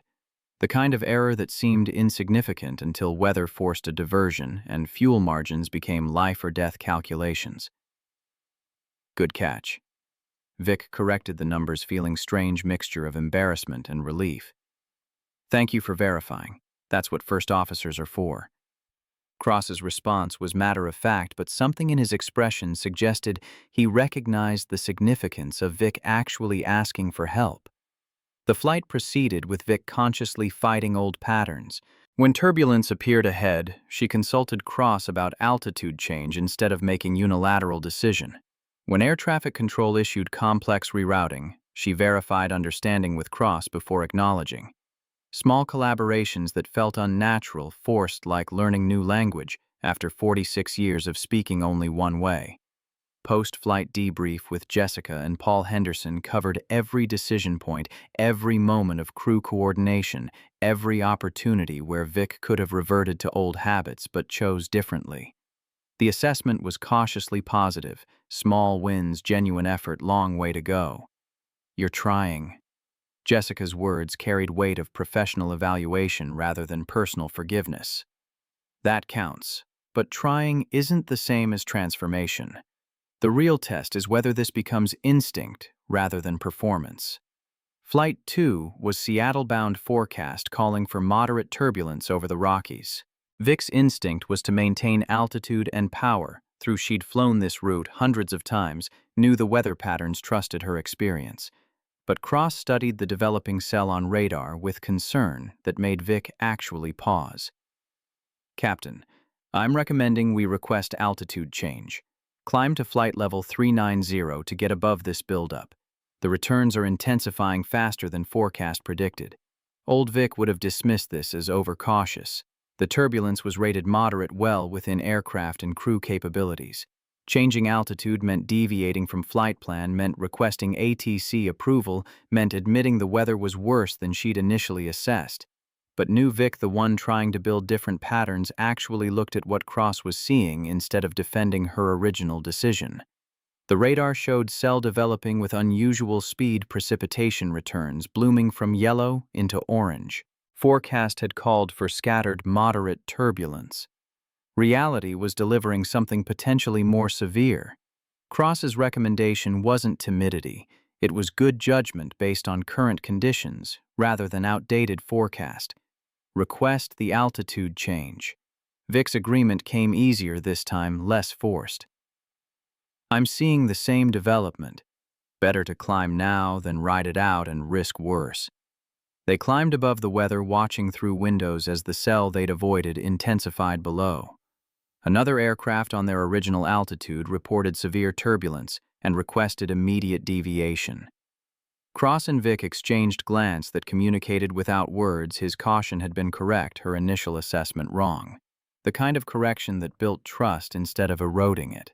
Flight 3 tested different skill communication during complex operations. Chicago approach controller issued rapid-fire amendments to their arrival, changing runways and approach procedures due to shifting winds. Vic started to acknowledge alone, then caught herself. First officer, did you copy that routing? Cross read back the clearance, then added, I think there's ambiguity in the waypoint designation. Should we clarify with approach before proceeding? Vic's first instinct was defensive. She'd understood the routing perfectly, didn't need clarification, could handle the complexity. But she forced herself to actually consider Cross's question, instead of dismissing it. He was right. The waypoint designation was non-standard, left room for interpretation, could lead to navigation error if they guessed wrong about controller's intent. Good point. Let's clarify. She keyed the radio, requested verification, received corrected routing that differed from her initial interpretation. The moment was minor, but significant. Cross had caught potential error. Vic had listened instead of defending. Together, they'd prevented possible navigation deviation. The pattern Jessica had described in training collaboration that enhanced rather than threatened authority. Flight 4 revealed how easily old patterns could resurface under stress. Vic learned that morning of insurance premium increase directly attributable to her documented crew coordination issues. The financial consequence of her toxic command style made concrete and expensive. She arrived at the aircraft already defensive, already feeling the old walls rising to protect herself from acknowledging harm she'd caused. During pre-flight, Cross asked routine question about fuel reserves, and Vic snapped, "I know how to calculate fuel, first officer. I don't need supervision." The words came out sharp, dismissive, exactly the tone she'd been working to eliminate. Cross didn't respond immediately, just looked at her with expression that suggested he recognized the regression for what it was. They completed pre-flight in uncomfortable silence, Vic's defensiveness hardening with each passing minute. Halfway through, the flight turbulence jostled the aircraft hard enough to wake sleeping passengers. Cross noted the intensity suggested they activate the seatbelt sign earlier than standard procedure required. Vic heard herself preparing to refuse to assert her judgment about when precautions became necessary to treat his suggestion as challenge rather than collaboration. Then she caught herself, heard her tone in her head, recognized the pattern she was falling back into because stress made old habits easier than new growth. The recognition stopped her. Mid-breath shifted what she'd been about to say into something different. "You're right, and I apologize for snapping during pre-flight. I'm frustrated with myself, not you, and I let that frustration affect how I treated you. That was inappropriate." Cross's surprise was visible for just a moment before professionalism smoothed his expression. "Acknowledged, Captain. We're human. Recovery matters more than perfection." The grace in that response, the willingness to accept apology and move forward rather than holding grudge, made Vic's throat tight. She'd been prepared for judgment, for documentation of her regression, for evidence that she couldn't actually change. Instead, Cross offered the same patience he'd shown from the beginning, the same belief that transformation was possible even when setbacks occurred. Jessica's next training session focused on exactly that challenge, maintaining new patterns under stress. She showed video of crews facing emergencies, some maintaining coordination under pressure, some reverting to hierarchical commands that compromised effectiveness. The difference wasn't skill or experience.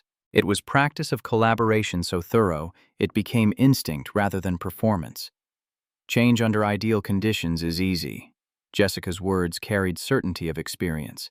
The test is whether you can maintain new patterns when everything's going wrong, when stress makes old habits attractive, when reverting would be simpler than growing. That's where real transformation happens. She assigned more homework, write reflection on triggers that made Vic defensive, identify early warning signs of regression, develop strategies for catching herself before old patterns took hold. Graduate school for emotional intelligence, except the classroom was cockpit at 35,000 feet, and classmates were passengers whose lives depended on getting it right. Weeks passed in rhythm of flights and training, each one building on lessons from the last, each one revealing new layers of patterns Vic needed to unlearn. Flight 5 brought them to Boston, same route where Vic had broken Jessica 3 years prior. Jessica observed from jump seat, watching with professional assessment that felt like judgment and invitation simultaneously.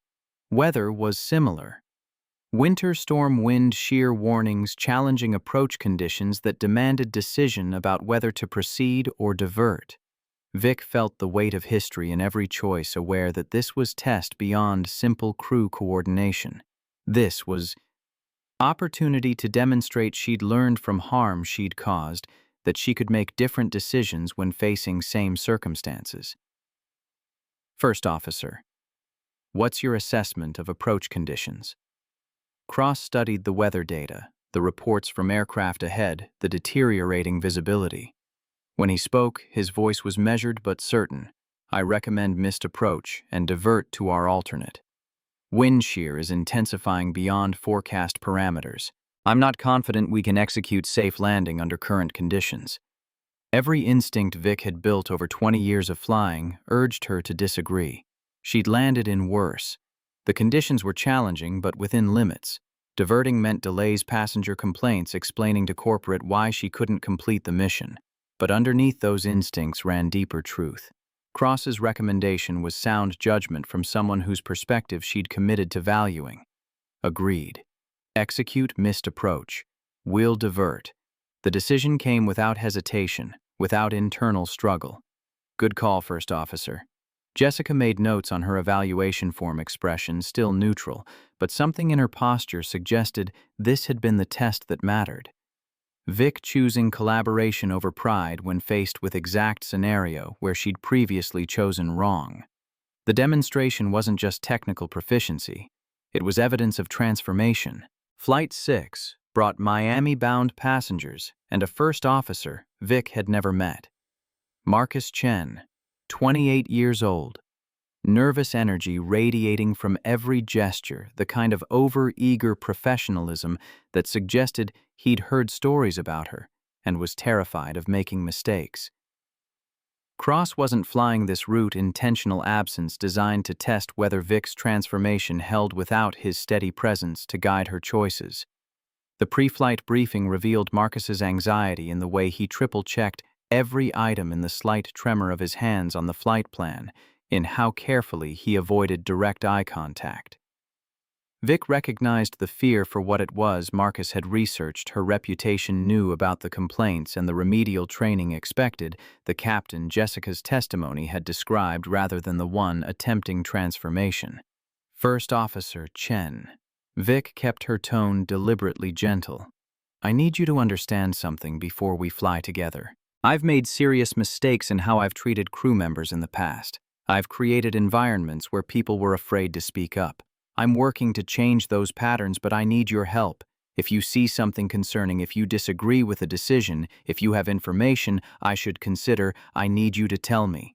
Always. Without hesitation. Marcus's surprise was complete, his professional mask slipping to reveal genuine confusion. Captain... Yes, ma'am. I understand. I'm serious, Marcus. Your judgment has value. Your observations matter. We're a crew, not a hierarchy. Promise me you won't stay silent about safety concerns because you're worried about my reaction. Something in his posture shifted tension, easing fractionally. I promise, Captain Brennan. They flew to Miami with Vic consciously demonstrating the collaboration she'd been practicing, inviting Marcus's input on weather routing, asking him to verify her fuel calculations, splitting radio duties according to standard procedures rather than Vic's old habit of controlling all critical communications. Small demonstrations that built Marcus's confidence until he was offering observations without prompting, contributing to decisions as equal partner rather than subordinate waiting for orders. Halfway through the flight, Marcus noticed unusual engine temperature fluctuation. Minor variation, probably nothing significant, the kind of reading that fell within normal parameters, but deserved monitoring. He hesitated before mentioning it, and Vic could see the internal struggle, risk looking paranoid, or trust that this captain actually meant what she'd said about welcoming input. Captain, I might be seeing something, or I might be overly cautious, but engine 2 is showing temperature variations that seem slightly irregular. Old Vic would have checked the readings herself. Dismissed them as normal, perhaps added comment about not wasting attention on minor fluctuations. New Vic actually looked at what Marcus was seeing, actually considered whether his observation warranted investigation, rather than immediately defending her assessment that everything was fine. The readings were subtle, barely outside standard deviation, but Marcus was right that the pattern was unusual. Not emergency, not immediate concern, but worth monitoring and documenting for maintenance review. Good catch. Vic made the entry in the aircraft log, noting the observation for post-flight inspection. That fluctuation could indicate early compressor wear. If you hadn't flagged it, maintenance might not have caught it until the degradation became more serious. Your observation might have prevented future engine issues. Marcus's visible relief suggested he'd expected different response had been prepared for dismissal or criticism. Instead, Vic had validated his judgment and demonstrated that speaking up led to productive outcome rather than hostile reaction. The lesson was more effective than any training session could provide real-world proof that collaboration worked, that crew coordination enhanced rather than threatened authority. Post-flight Paul Henderson was waiting with evaluation forms and the careful neutrality of someone preparing to deliver consequential assessment. They sat in the operations debriefing room while Paul reviewed documentation of Vic's 6 flights, Jessica's training assessments, Cross's observations, and feedback from the 3 different first officers who'd flown with Vic during the remedial program. The pattern is clear. Paul's words carried weight of professional judgment rather than personal opinion. You've demonstrated consistent improvement in crew coordination. Communication has become genuinely collaborative rather than performatively polite. First officers report feeling safe to voice concerns. The technical skills were never in question. What's changed is your ability to create an environment where those skills operate with an effective crew dynamic. He pulled out the final evaluation form, and Vic saw Jessica's signature at the bottom. The instructor who'd borne witness to Vic's worst behaviors and had been tasked with determining whether transformation was genuine or sophisticated performance. Jessica's assessment is that you've done the work, that the change appears authentic and sustainable. But she's also clear that 3 months of remedial training doesn't erase 3 years of toxic patterns. You'll need ongoing vigilance to prevent regression, and you'll need accountability structures to catch you if old habits resurface under stress.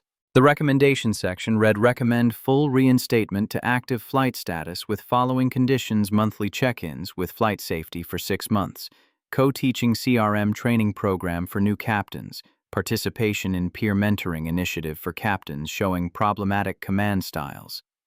Vic absorbed the requirements, understanding they weren't punishment but scaffolding to support continued growth. The 3 months had proven she could change with intensive support and constant scrutiny. The real test would be maintaining those changes when the spotlight shifted elsewhere, when daily pressures made old shortcuts tempting, when no one was watching closely enough to catch early warning signs of regression. I accept the conditions. The commitment came without hesitation, and I'd like to volunteer for additional responsibility. If the company would be willing, I want to share my experience as cautionary tale in CRM training. Let other captains see what toxic command style looks like from the inside, what it costs, how it gets corrected. Paul's expression suggested this wasn't entirely unexpected. That kind of transparency requires courage. Admitting your failures publicly, letting junior pilots see your mistakes, that's not easy. No, but it's necessary. Vic thought of Sarah Cross's sister, who died because pilots couldn't coordinate effectively. Thought of Jessica broken by Vic's casual cruelty and 6 months of therapy before she could function in a cockpit again. Thought of every passenger who'd boarded her flights never knowing they were being flown by captain, one bad decision away from catastrophe. If sharing my failures helps even one captain recognize these patterns before they become dangerous, it's worth whatever discomfort comes with public accountability. Paul closed the folder, his expression carrying something that might have been respect. Then we'll make it happen, Captain Brennan. Welcome back to active status. Use your second chance well. Vic left the debriefing room as winter afternoon faded into dusk, the sky over Denver painted in shades of orange and purple that seemed too beautiful for the transformation she'd undergone. 3 months, 7 flights, countless hours of training and reflection and painful reckoning with who she'd become. And now reinstatement. Not absolution, not forgiveness, but permission to continue the work of becoming someone better than her worst moments. Cross was waiting by her car, his breath forming clouds in the cold air. He didn't say anything, just handed her a small package wrapped in plain brown paper. What's this? Open it. Inside was a photo in a simple frame, Sarah 26, and laughing the same image he'd shown Vic 3 months ago. But beneath it, mounted on the mat, was a small placard in memory of Sarah Elizabeth Cross and all those lost to preventable accidents. May their deaths inspire better cultures. "I want you to keep this in your office," Cross said quietly, "so you never forget why this work matters, why transformation isn't optional, why building collaborative cultures is worth every difficult conversation and every moment of discomfort."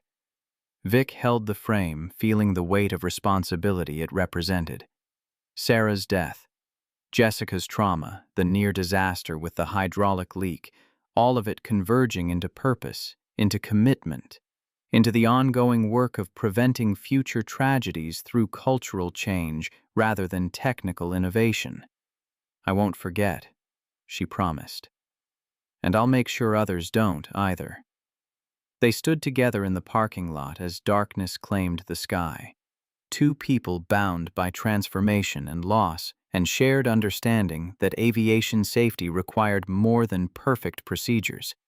It required captains brave enough to listen, first officers confident enough to speak, and cultures where collaboration mattered more than hierarchy. The work was just beginning, but for the first time in 3 years, Vic felt ready to do it. 6 weeks later, Vic stood at the front of Training Room C facing 30 new hire captains, her own personnel file projected on the screen behind her. Not the sanitized version of her record that highlighted achievements and flight hours. The complete documentation including formal complaints, investigation findings near disaster with the hydraulic fitting. Everything she'd spent 3 years trying to hide now offered as teaching tool for others to learn from. The room smelled of fresh coffee and nervousness, that particular scent of new captains trying to project confidence while terrified of exposure. Morning light filtered through the windows, casting long shadows across tables where young pilots sat with tablets and flight bags and carefully maintained expressions of professional attention. Jessica occupied her usual seat in the back co-instructor for this session, her presence both support and accountability. Cross sat near the windows observing the program he'd created when he invested in changing airline culture one captain at a time. "My name is Captain Victoria Brennan. I have 15,000 flight hours and 20 years of experience. And 3 months ago I almost killed 143 people because I was too proud to listen when my first officer identified a critical safety issue." The room went completely silent. Not the polite quiet of people waiting for a speaker to continue, but the shocked stillness of professionals confronting uncomfortable truth. These were captains who'd spent years building toward this moment, the authority, the responsibility, the 4 gold stripes. And here was someone telling them that authority could kill. Vic walked them through the hydraulic incident in clinical detail, her dismissal of Cross's expertise, her immediate defensiveness when he found the leak she'd missed, her readiness to fly a damaged aircraft because acknowledging the problem meant admitting she'd been wrong. The cascade of choices that nearly ended in catastrophe, saved only by Cross's quiet insistence and Vic's last-second recognition that her pride mattered less than passenger safety. Then she showed them the pattern, the formal complaints from first officers she'd driven away. The documentation of toxic command style that created environments where speaking up felt dangerous. The accident reports from other airlines where similar dynamics had killed people. She referenced the cases Jessica had taught her Korean Air 801 and Tenerife United 173, but didn't repeat the details. They were captains. They knew these accidents. They understood what happened when hierarchy mattered more than safety. "I want you to understand something fundamental." Vic's voice carried certainty earned through painful experience. Technical excellence doesn't matter if you create an environment where your crew can't function effectively.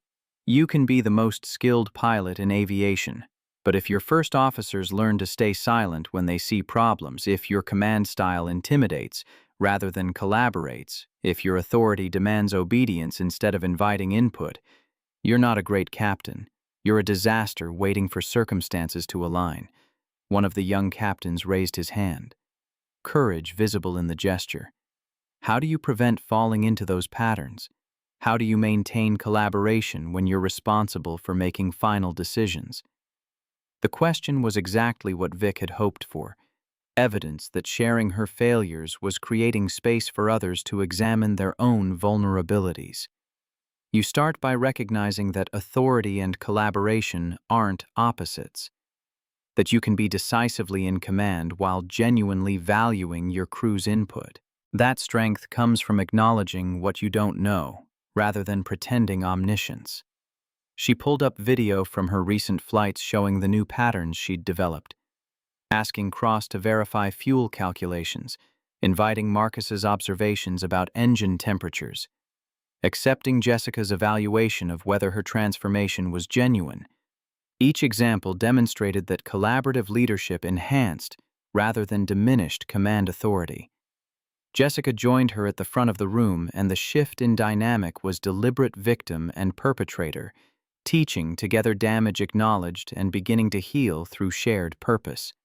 The young captains sat frozen eyes tracking between them, trying to process the cognitive dissonance. How could someone who'd caused panic attacks stand beside the person she'd destroyed and teach about safety culture? Captain Brennan destroyed my confidence as a first officer. Jessica's words were matter-of-fact, showing the class that some truths required stating plainly. She created an environment where I developed panic attacks about speaking up in cockpits. She caused harm that required months of therapy to address, and she did it casually without noticing or caring because she was more invested in defending her authority than in building effective crew.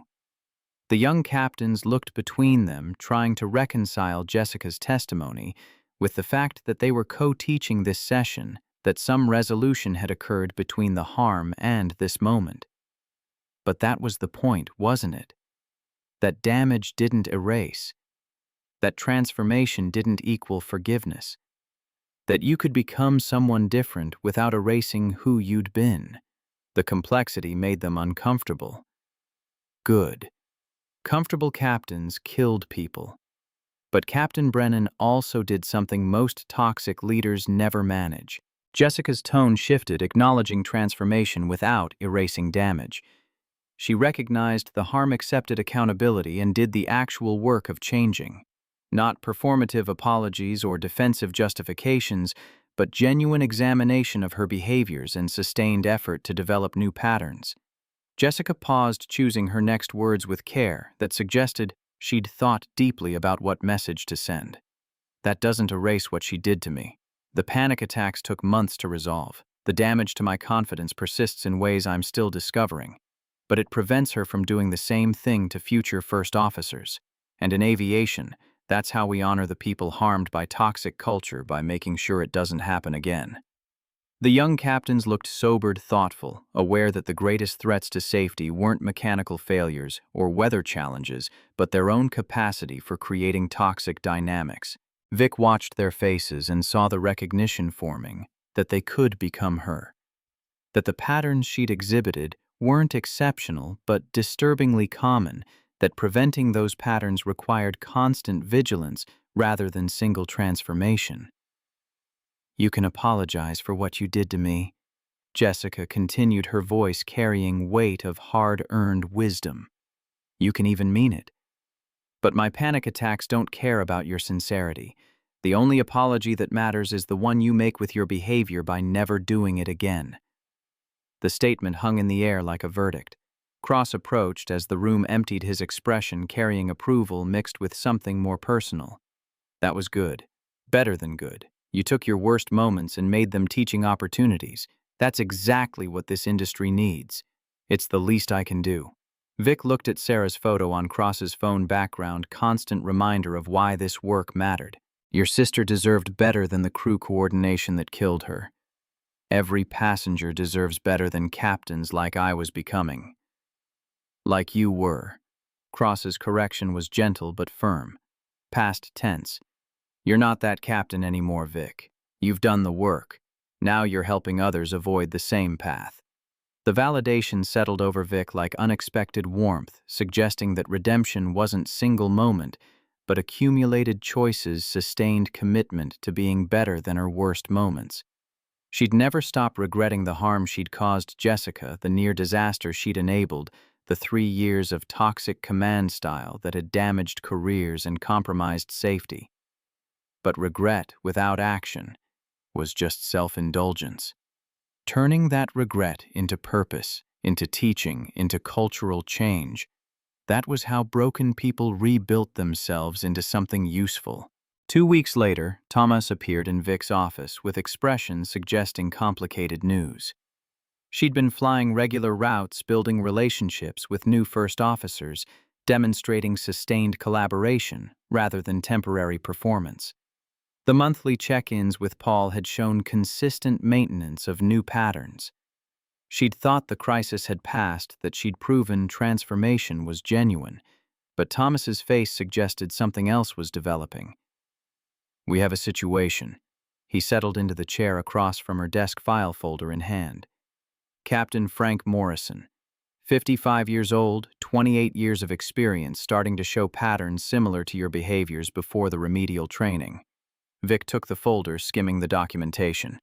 3 informal complaints in 6 months, all describing command style that discouraged input and created hostile environment. Morrison was earlier in the progression than Vic had been. The toxicity hadn't yet reached the level of formal investigation, but the trajectory was unmistakable. Without intervention, he was heading toward the same destructive patterns that had nearly destroyed Vic's career. "Why are you showing me this?" "Because we're implementing a peer mentoring program. Captains who've been through remedial training, helping colleagues who are showing early warning signs. You have credibility. Morrison won't find in a corporate training session or official documentation. You've been where he is. You understand the defensiveness, the justifications, the gradual erosion of crew coordination that feels justified until it becomes catastrophic." The request was both honor and burden. Vic had enough credibility from her transformation to help others, but approaching Morrison meant risking rejection, defensiveness, the same reactions she'd shown when Thomas first tried to address her behaviors. Morrison might see her intervention as judgment rather than assistance, might dig deeper into toxic patterns rather than recognizing need for change. "I'll talk to him." The commitment came despite the risks, but I can't guarantee he'll listen. No one can guarantee that. But you can offer him what Cross offered you, chance to recognize the patterns before they destroy his career and potentially kill passengers. What he does with that chance is his choice. Vic found Morrison in the pilot lounge 2 days later, reviewing flight plans with the defensive posture she recognized from her own recent past.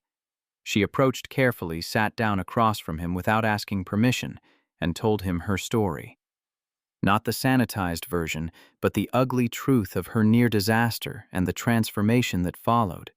Showed him her own complaints, her own investigation findings, her own documentation of toxic command style building toward catastrophe. Morrison listened with expression that cycled through defensiveness, denial, recognition, and finally, something that looked like fear. When Vic finished, he was quiet for long moments, staring at the complaints in his own file. "I don't want to be that captain." His voice came rough with emotion, held carefully in check. "I don't want to hurt people. I've been flying for 28 years. I know what I'm doing. When first officers question my judgment, it feels like they're saying I'm incompetent." "I know." Vic understood that vulnerability completely, because you've spent 3 decades proving yourself and every question feels like you're being tested again.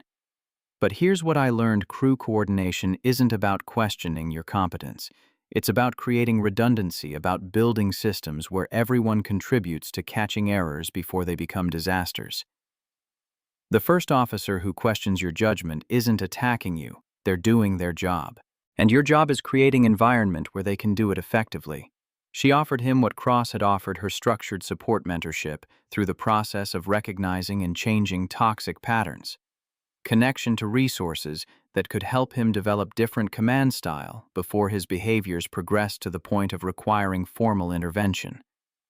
Morrison accepted with visible relief, and over the following weeks, Vic watched him struggle with the same challenges she'd faced, learning to invite input without feeling threatened, accepting correction without defensiveness, building collaboration that felt unnatural until it became instinct.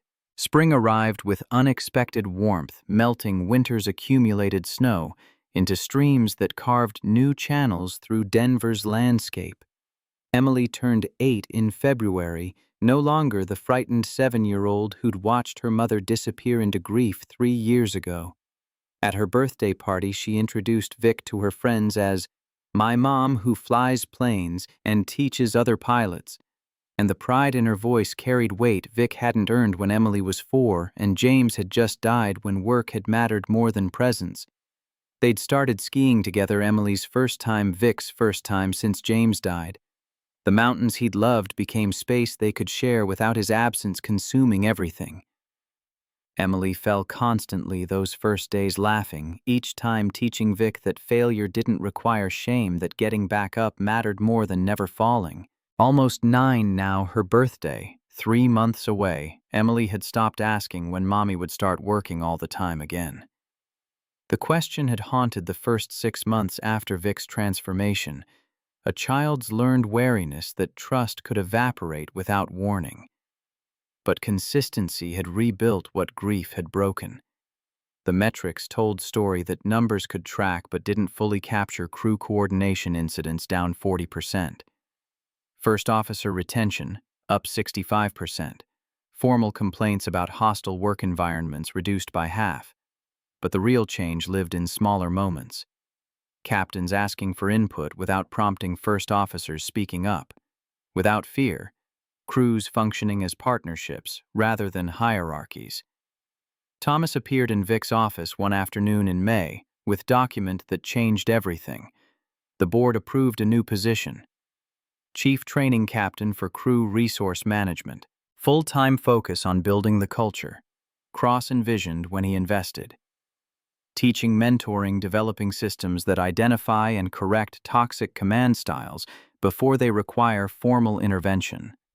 The role came with resources that made clear this wasn't honorary position budget for training materials authority to require participation from all captains regardless of rank or experience, mandate to create comprehensive safety culture program. Institutional support for the work Vic had been doing informally, scaled to reach every pilot in the airline. There's one more thing. Thomas pulled out another document. We're implementing the Jessica Park Fellowship, fully funded scholarship for first officers, pursuing additional safety training with preference for candidates who've experienced hostile work environments. Jessica designed the program herself. She wants it named after her. The fellowship was both recognition of damage and commitment to preventing future harm. Jessica transforming her trauma into resource for others, turning what had been done to her into protection for future first officers. The courage that required publicly acknowledging vulnerability, creating program that bore her name and testified to her suffering, made Vic's throat tight. I'd like to contribute to the fellowship fund. The decision came instantly. Half of my raise from the new position. Ongoing donation. If my salary increase comes from preventing toxic command styles, that money should support the first officers who survived those environments. Thomas nodded acceptance, understanding the gesture was both reparation and commitment. Vic couldn't undo the harm she'd caused Jessica, couldn't erase the panic attacks or the months of rebuilding shattered confidence. But she could ensure that Jessica's experience became catalyst for systemic change. In July, Vic received email from Jessica. Brief, professional, but underneath the careful language ran current of something that might eventually become peace, if not quite forgiveness.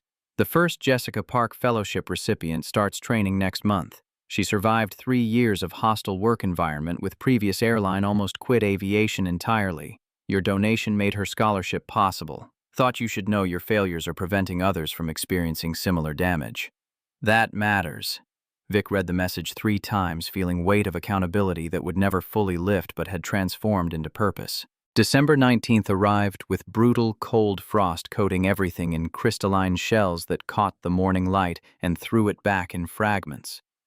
Cross stood at the entrance to Fairmount Cemetery, coffee in hand, breath forming clouds that dissipated in the thin air. He'd been coming here every year for 15 years, Same date, same ritual, same conversation with someone who couldn't answer back.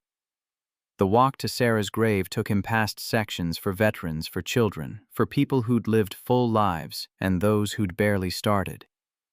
The cemetery was quiet this early, just him and the maintenance crew preparing for the day's funerals. His footsteps crunched on gravel paths still icy, despite the sun's best efforts. Sarah Elizabeth Cross, beloved daughter, sister friend, 1983-2009, 26 years old, engaged to Michael, planning a June wedding she'd never have. The details were carved into him deeper than the granite they'd carved her name into. He knelt brushing frost from the headstone with bare hands that went numb almost immediately. The cold bit through his jeans at the knees, but he didn't move. This discomfort was part of the ritual, part of the price of coming here year after year to report on work she'd never see completed. He'd brought the quarterly safety report, printed pages that showed crew coordination incidents down 40%. First officer retention climbing, hostile work environment complaints approaching zero. Numbers that represented real change culture shift that made tragedies like hers less likely. Not impossible. Aviation would never be perfectly safe, but better. Measurably better. "We're getting somewhere," he told the frozen ground. Vic's teaching now. Actually teaching, not just performing. Morrison's changing. The fellowship has 3 recipients. It's working, Sarah. Slowly. But it's working. The wind cut through his jacket, and he thought about how the cold had felt that February morning in 2009 when the phone call came. Mom screaming. News coverage showing wreckage scattered across a residential neighborhood in Buffalo. The slow, brutal understanding that his little sister, the one who'd followed him around as a kid, who'd made him promise to dance at her wedding, was gone because 2 pilots couldn't coordinate a stall recovery. 15 years of grief. 15 years of turning that grief into purpose. Would it ever be enough? Would there ever be enough transformed captains, enough prevented disasters, enough cultural change to balance against the weight of her absence? No. Probably not. But the work mattered anyway. Each captain who learned humility, each first officer who felt safe speaking up, each flight that landed safely because crews functioned as teams. These were small redemptions. Not for Sarah. She was beyond redemption. But for the passengers who didn't become her, for the families who didn't have to bury their daughters. He left the safety report on her grave, weighted down with a stone against the December wind. The pages would get wet, would eventually disintegrate, but that wasn't the point. The point was bringing her the evidence that her death hadn't been meaningless, that something good had grown from the catastrophic failure that killed her. "See you next year," he promised, like always, hopefully with better numbers. The walk back to his car took him past a family visiting a recent grave, their grief raw and immediate, in a way his had learned to become over 15 years. He remembered that rawness, that feeling that the world had ended and somehow kept spinning anyway. Time didn't heal that kind of wound. It just taught you how to carry it without collapsing. His phone buzzed. Text from Vic. "Teaching session this afternoon. Final one before anniversary flight tomorrow. You coming?" He typed back. Wouldn't miss it. Sarah would have liked Vic, he thought. Would have appreciated someone brave enough to admit failure and work to fix it. Would have understood that transformation mattered more than perfection, that courage meant acknowledging mistakes rather than defending them. The cemetery gate closed behind him with a metallic clang that echoed across the frozen landscape. Another year, another promise kept, another small victory in the endless work of making sure Sarah's death meant something. December 20th brought Vic to Training Room C for what felt like the 100th time, but the session had different weight. Tomorrow would mark exactly 1 year since the hydraulic incident. 1 year since Cross had found the leak she'd missed. 1 year since her world had collapsed and rebuilt into something unrecognizable from what came before. The 30 new captains filing into the room carried their own vulnerabilities, their own potential for both excellence and toxicity. Vic recognized the defensive postures, the carefully maintained confidence, masking uncertainty. The patterns she'd exhibited before transformation forced different choices. Cross slipped into his usual seat near the Windows observer, and Ally, the man whose patient insistence had made this transformation possible. He caught her eye, offered slight nod that communicated more than words. "You've got this. You've earned this. Now teach them what you learned." Jessica entered last, taking position at the back of the room. The victim and the perpetrator teaching together, damage acknowledged but no longer defining their entire relationship. Not forgiveness, Jessica had been clear about that boundary, but willingness to build something useful from the wreckage, to transform harm into prevention. Vic began the same way she always did. "My name is Captain Victoria Brennan, Chief Training Captain for Crew Resource Management. 1 year ago today, I almost killed 143 people because I was too proud to listen when my first officer identified a critical safety issue." She walked them through her story, through Jessica's trauma, through the transformation that came from honest reckoning with failure. The young captains listened with the intensity of people who understood they were receiving hard-won wisdom, not theoretical training. Redemption isn't being forgiven. Vic said the words coming from deep understanding rather than rehearsed script. It's becoming someone who won't inflict the same harm again. And if you're waiting for victims to tell you you're redeemed, you've missed the point entirely. The statement carried weight that made several captains shift in their seats, uncomfortable with truth that challenged their assumptions about accountability and absolution. When the session ended and the young captains filed out with their reflection assignments, Cross approached with expression that suggested consequential news.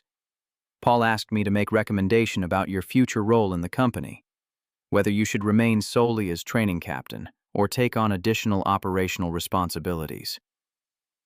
Vic felt her pulse quicken. She loved teaching, loved sharing her failures to help others avoid similar paths. But she'd also discovered she missed the technical challenges of flying, the satisfaction of delivering passengers safely to destinations. "What did you recommend both?" Cross's answer was immediate. "Continue flying 2 trips per month to maintain connection with operational realities. But primary focus stays on building comprehensive CRM program across the entire company. You can't teach crew coordination if you're not still practicing it yourself." The proposal made sense, staying current with line operations while building the institutional change Cross had envisioned when he invested in this airline, contributing to culture larger than herself, finding purpose in preventing others from experiencing the harm she'd caused. "When do I start?" "You already have." Cross smiled. "Tomorrow's anniversary flight is your first trip under the new structure. Same route where everything nearly went wrong, same aircraft type. Demonstration that transformation is sustainable, not temporary." December 21st arrived with winter cold that matched the morning of the hydraulic incident, exactly 1 year prior. Vic stood on the tarmac at Gate 47 reviewing crew assignments, feeling the weight of anniversary in every familiar detail. Same aircraft type, not the exact bird, but a 737 configured identically. Same route Denver to Phoenix. Same departure time, early morning darkness giving way to dawn. Different captain. Cross had specifically requested to fly this anniversary route together, and Vic understood the symbolism. Full circle moment opportunity to demonstrate how far she'd come. Recognition of transformation that had started with his patient insistence that she could be better than her worst moments. They met at the aircraft with easy familiarity of crew who'd flown together enough to develop synchronized rhythm. The walk-round inspection was thorough, careful, each component examined rather than assumed satisfactory. Vic crouched beneath the right main landing gear, remembering the leak that Cross had found here, the disaster she'd nearly enabled through casual arrogance. The fitting was dry, perfectly maintained, no evidence of stress or seepage. But Vic took her time anyway, using flashlight, even though dawn was breaking, changing her angle to verify what she was seeing, applying the kind of careful attention Cross had demonstrated. Not because she expected to find problems, but because this level of care was what safety demanded, what passengers deserved, what professional standards required. All clear. She straightened, meeting Cross's eyes. No leaks, no stress fractures, no issues requiring documentation. Good. He smiled slightly, but you already knew that before you checked. You could have just done the quick walk round, relied on maintenance having done their job. Trusted that nothing would be wrong this time because it's been fine the previous 100 times. I could have. Vic understood what he was really asking. But that's how errors happen. That's how small problems become catastrophic failures. That's how captains stop really seeing because they believe they already know what's there. They completed pre-flight checks with the collaboration that had become their natural dynamic. Vic verbalizing her thinking. Cross offering observations, both contributing to decisions as partners rather than hierarchy. The passengers boarded 143 people, trusting that the crew would deliver them safely to Phoenix, never knowing they were flying on the anniversary of their near disaster, never aware of the transformation that had occurred in the captain's seat. Departure went flawlessly. Climb to altitude smooth, weather clear across their entire route. Nothing challenging, nothing that tested crew coordination. Just routine flight that demonstrated how far Vic had come through the absolute mundanity of professional collaboration. She didn't need Cross to catch her errors because she was catching them herself. Didn't need reminders to invite input because soliciting his perspective had become automatic. Didn't struggle with defensive reactions because she'd rebuilt her identity around partnership rather than isolated authority. Halfway to Phoenix, Cross broke the comfortable silence. You know what the hardest part of change is? Vic considered the question, thinking through the past year of transformation. Accepting that you need to change in the first place. Recognizing that your behaviors are problems rather than solutions. That's the first hard part. Cross agreed. But there's something harder. It's accepting that change doesn't erase what you did. That you can transform completely and the people you harmed still carry that damage. That redemption isn't about being forgiven, it's about becoming someone who won't inflict the same harm again. The observation landed with weight of hard-earned wisdom. Vic thought about Jessica, about the boundaries she maintained despite Vic's transformation, about Morrison struggling with his own patterns, about every first officer who'd learned to stay silent because captains like her had made speaking up dangerous. You're right. Vic's voice was quiet but certain. I can't undo the harm I caused. The best I can do is make sure I don't create more victims and help other captains avoid the same patterns. That's not nothing. Cross's words carried the weight of someone who understood both loss and purpose. Sarah's death can't be undone. But the work we're doing, changing culture, building crews that function as teams, creating environments where speaking up is encouraged rather than punished, that prevents future tragedies. That matters. They flew in silence for several minutes, both processing the year's journey, the transformation that had occurred, the ongoing work that remained. The Phoenix approach came with winter sunshine that painted the desert in gold and shadow. Vic flew the landing with Cross monitoring their coordination so seamless it felt like single organism operating the aircraft. Touchdown was smooth enough that passengers probably didn't notice the transition from air to ground, the kind of professional execution that came from crew working in perfect synchronization. In the terminal, they passed gate agent helping elderly passenger with wheelchair, flight attendant comforting nervous flyer, ground crew servicing the aircraft with practiced efficiency. Ordinary moments of people doing their jobs with care and attention that kept aviation functioning safely. Vic recognized now that her role was part of that larger system, that no amount of individual excellence mattered if it existed in isolation from collaborative culture. Thomas was waiting in operations when they returned to Denver that evening. He'd been tracking the anniversary flight with personal investment, having witnessed Vic's near disaster and subsequent transformation. His expression carried the careful neutrality of someone delivering consequential news, but something underneath suggested this wouldn't be simple procedural update. The board approved your appointment as chief training captain. Effective immediately, you'll continue flying 2 trips per month to maintain currency, but primary responsibility will be developing and implementing comprehensive crew resource management program across the entire company. The role came with resources that made clear this wasn't honorary position.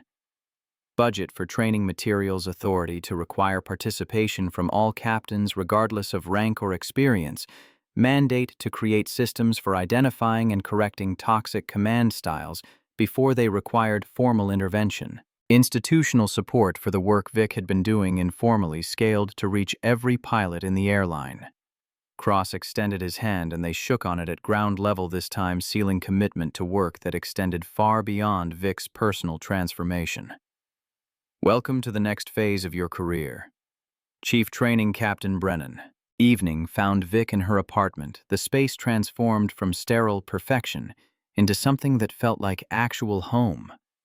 Emily's artwork covered the refrigerator in chaotic layers. Books they'd read together cluttered the coffee table, bookmarks showing they were working through 3 stories simultaneously because Emily couldn't decide which she liked best. The Christmas tree in the corner was imperfect this year, ornaments placed according to an almost 9-year-old's logic rather than designer precision. The scent of hot chocolate lingered from their before-bed routine. Home. Actually, home. Emily emerged from her room with homework question about weather patterns, and they worked through it together at the kitchen table, Vic explaining how pilots read forecasts, Emily asking questions that showed she'd been listening to more than just homework answers. At some point during the past year, her daughter had stopped being afraid that Vic would disappear back into work, had started trusting that presence was sustainable rather than temporary. Bedtime brought the ritual they'd rebuilt, stories and conversations, and the kind of connection Vic had thought impossible after James died. Emily fell asleep holding her hand, and Vic stayed there watching her daughter breathe, feeling gratitude for second chances that came through painful reckoning rather than easy grace. Tomorrow would bring more flights, more training sessions, more work of building culture, where collaboration mattered more than hierarchy. The mountains beyond Denver's sprawl stood permanent and patient witnesses to all the transformations that happened in their shadow captains learning humility. First officers finding voice crews, discovering that partnership enhanced rather than threatened authority. James had loved those mountains. Emily was learning to love them too. And Vic flew past them regularly now, carrying passengers who would never know how close they'd come to disaster. One December morning, never know that the captain in command had nearly become the kind of leader who killed people through pride and isolation. But Vic knew, Cross knew, Jessica knew, and that knowledge had transformed into purpose, not redemption or forgiveness, but sustained commitment to building aviation culture where speaking up was encouraged, where collaboration was expected, where captains led through partnership rather than domination. The work would never be finished. There would always be new captains trending toward toxicity, new first officers learning whether their voices mattered, new moments where choice between ego and safety defined whether passengers lived or died. But Vic was part of the solution now, instead of embodying the problem, contributing to culture, larger than herself, finding meaning in preventing others from experiencing the harm she'd caused. That was enough. Not perfect, never complete, always requiring vigilance and courage to maintain, but enough to justify the second chance Cross had offered. Enough to honor Jessica's boundaries, and Sarah's memory enough to build future where fewer captains became what Vic had been. And more first officers felt safe doing what Cross had done, speaking truth that saved lives even when captains didn't want to hear it. Outside winter stars emerged above Denver, the same stars that had witnessed her near disaster and her narrow redemption. The same mountains that had watched James teach Emily to ski that would watch Emily grow into whatever future she chose. The same sky that held thousands of flights carrying millions of passengers who trusted that crews had learned the lessons written in accident reports and formal complaints and personal transformations. Vic stood at her window looking out at the city lights, feeling the weight of responsibility that came with her new role. Chief Training Captain.